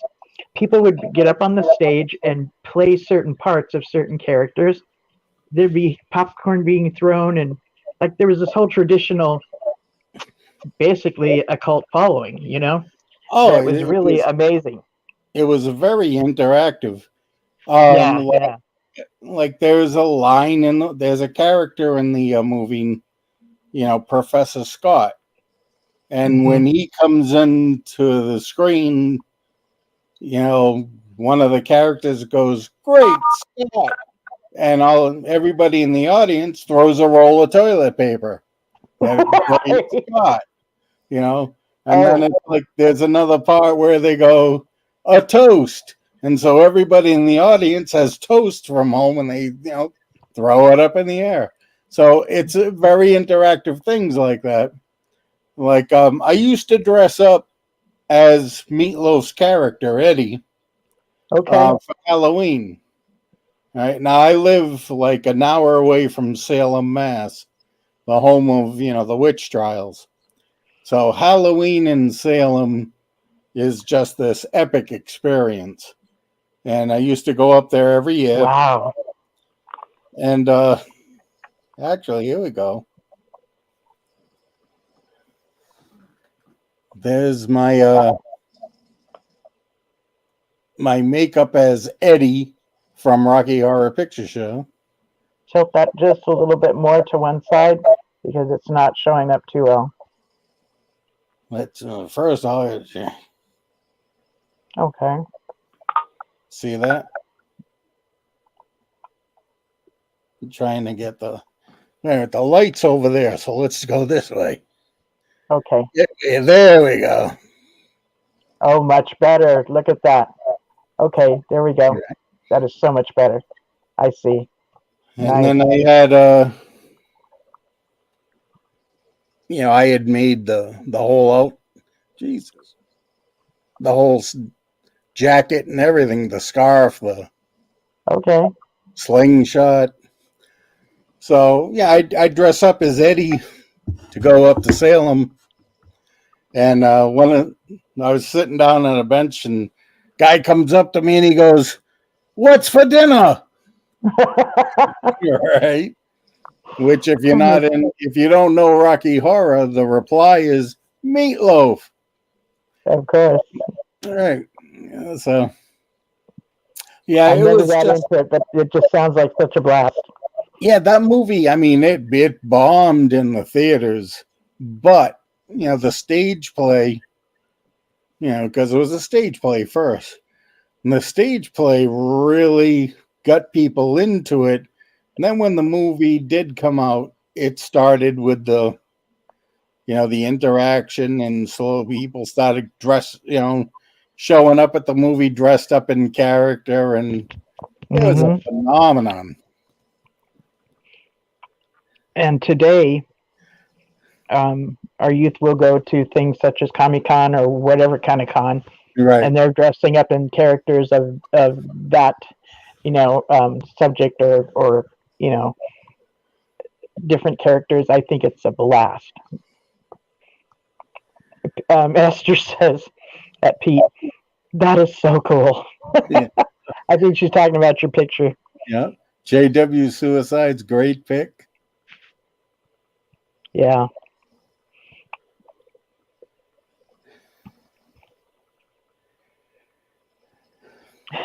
Poor Bob. He's like, I would have gotten bullied much less if I could have played Eddie.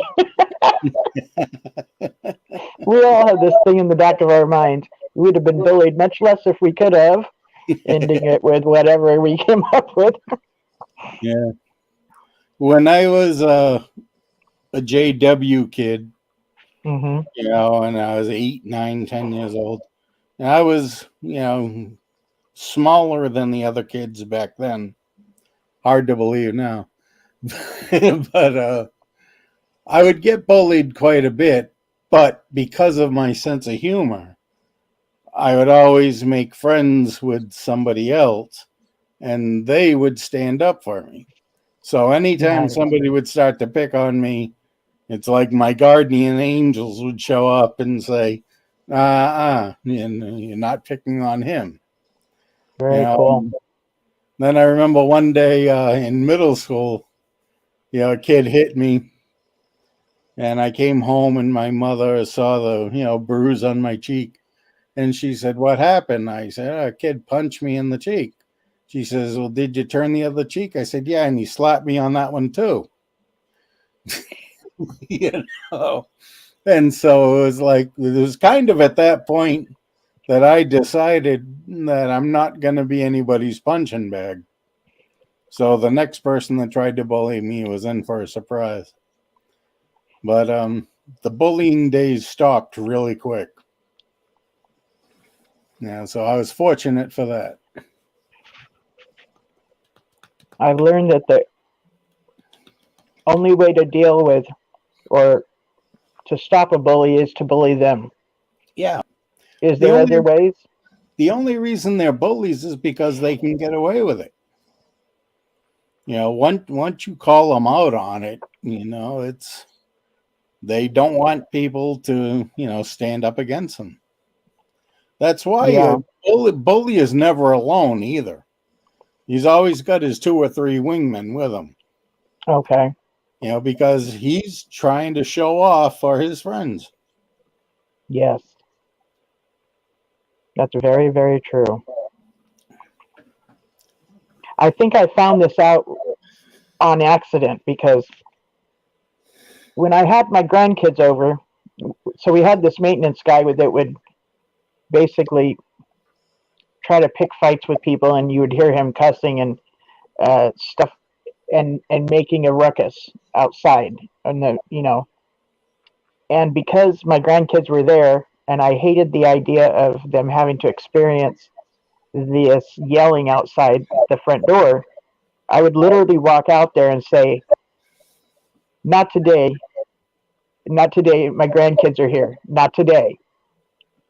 And then he would stop. I thought it was respect because of my grandkids were there. No, it's because I went out straight out there and informed him, "Not today. You're not going to do this today." Like I just literally was standing up to him. Right. And then one day he's bullying my roommate. So I went out there and told him off and didn't even know I had it in me. Told him off because he was yelling at my roommate and her little dog.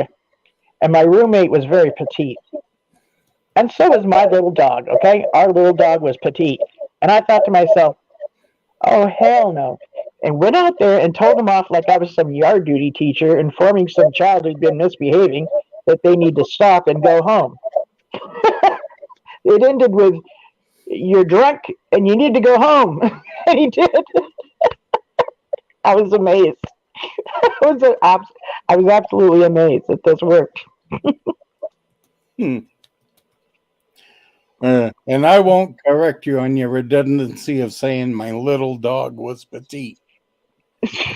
Did I? Thank you. That's redundant. Little, petite, little, petite. Okay, good. That's something to remember. My little dog is petite. That's called redundant. Little education there. Academic education. There you go. You know, people are talking about being pompous and arrogant, and it's like, I figured I'd show I'm capable of that too. You ever watch that television show Frasier? Yes. I used to hate that television show. Why? And then it's the type of humor didn't really suit me, you know? And then maybe a year ago, I started binge watching it on one of the streaming services, you know, some of the old episodes. And it was a very well written show. But I still didn't like the character of Frasier. He was just a pompous, arrogant ass. Remind me of the characters. It's like they lived in a building and I need to be reminded of the characters. Yeah, Frasier was he was a spin-off character from Cheers. Okay.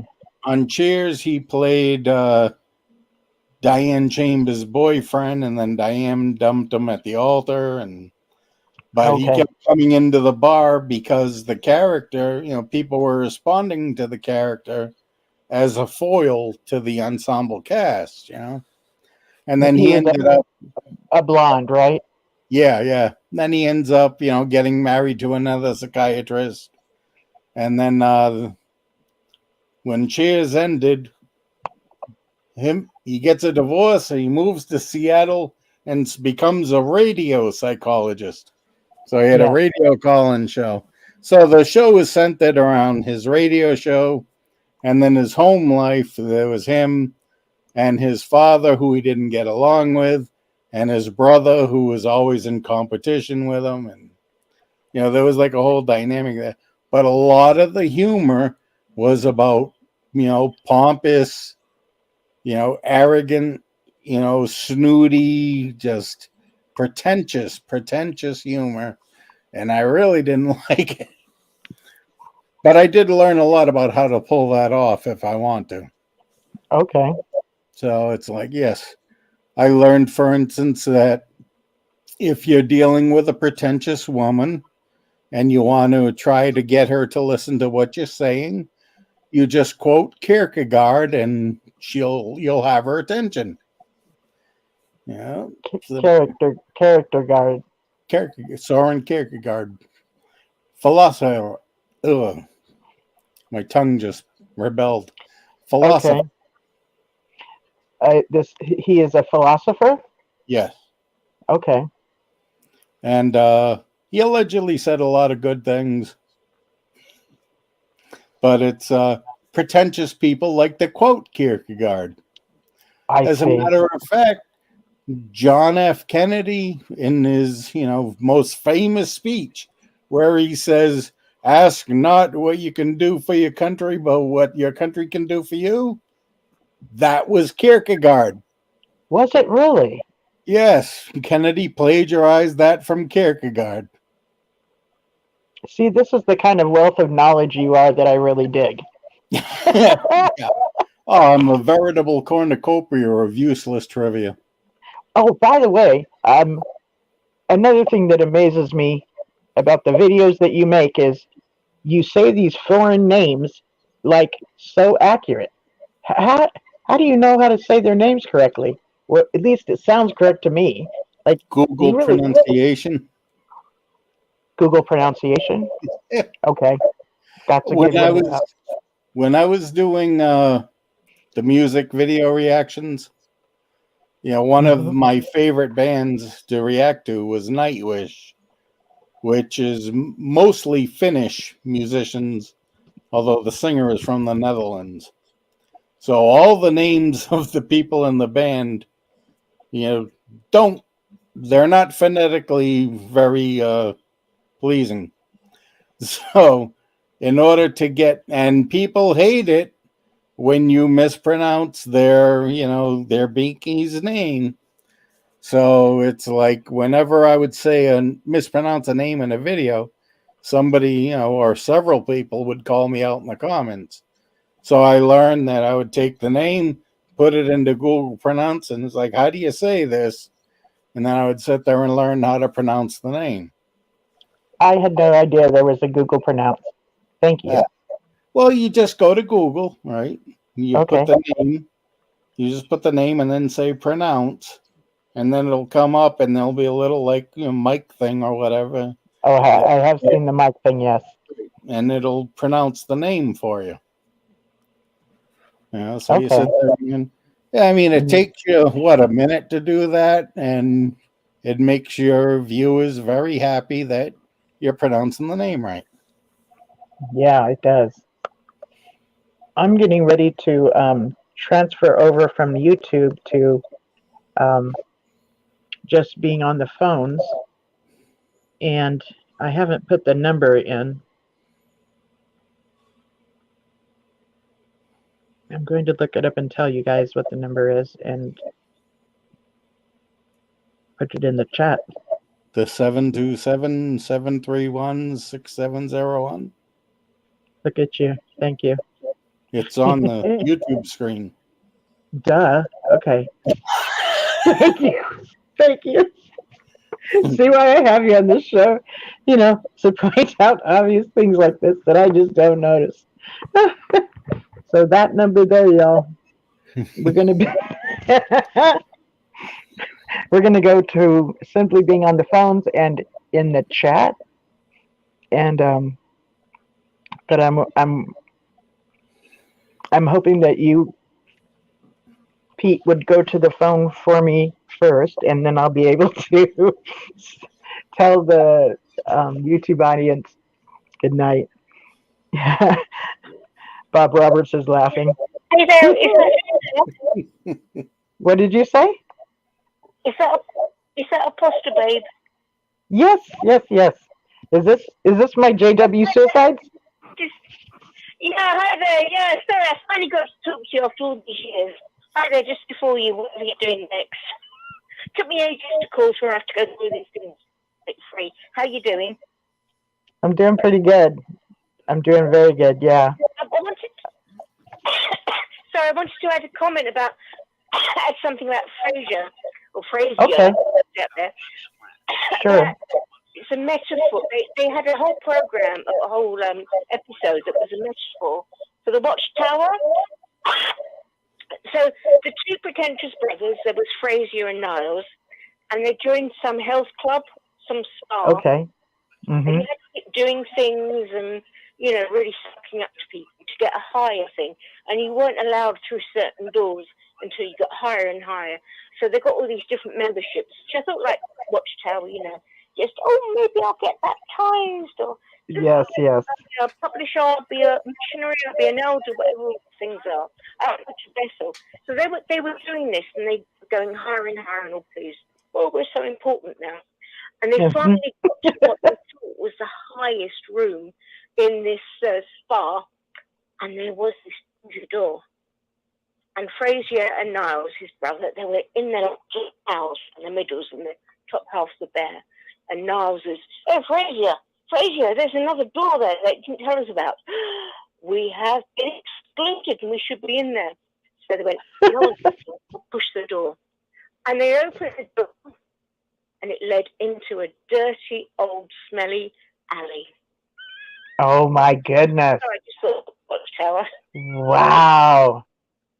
That's deep. That is so deep. Yeah. Wow. Episode, you go, Yeah, it is about, that whole image thing and the pretentiousness that goes with it, and that elitist attitude people can easily have, about status. Yeah. I.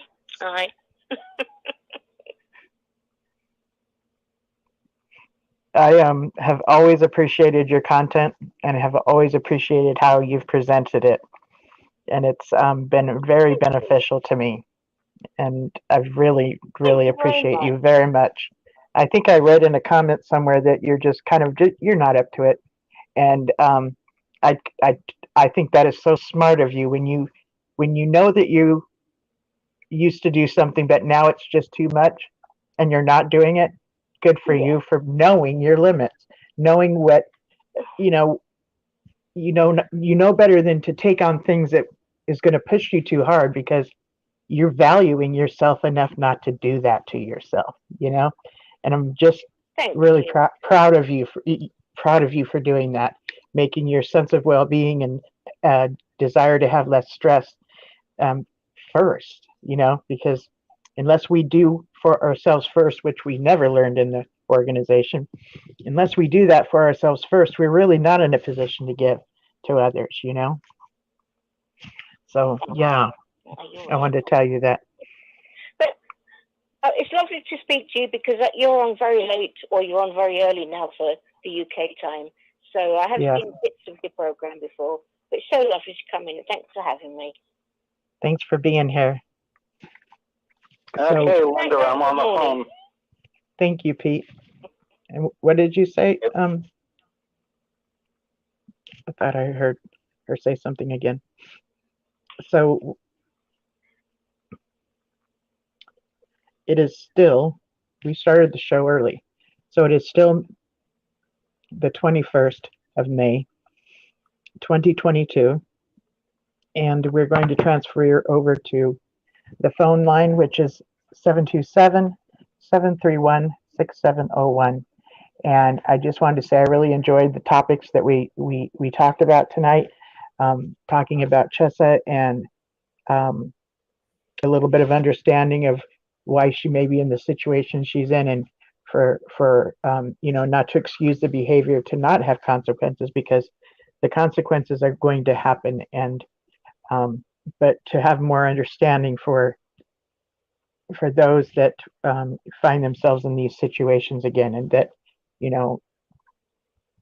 I just wanted to bring that up, and I really enjoyed how Pete has put out a couple of videos that has been just, showing that.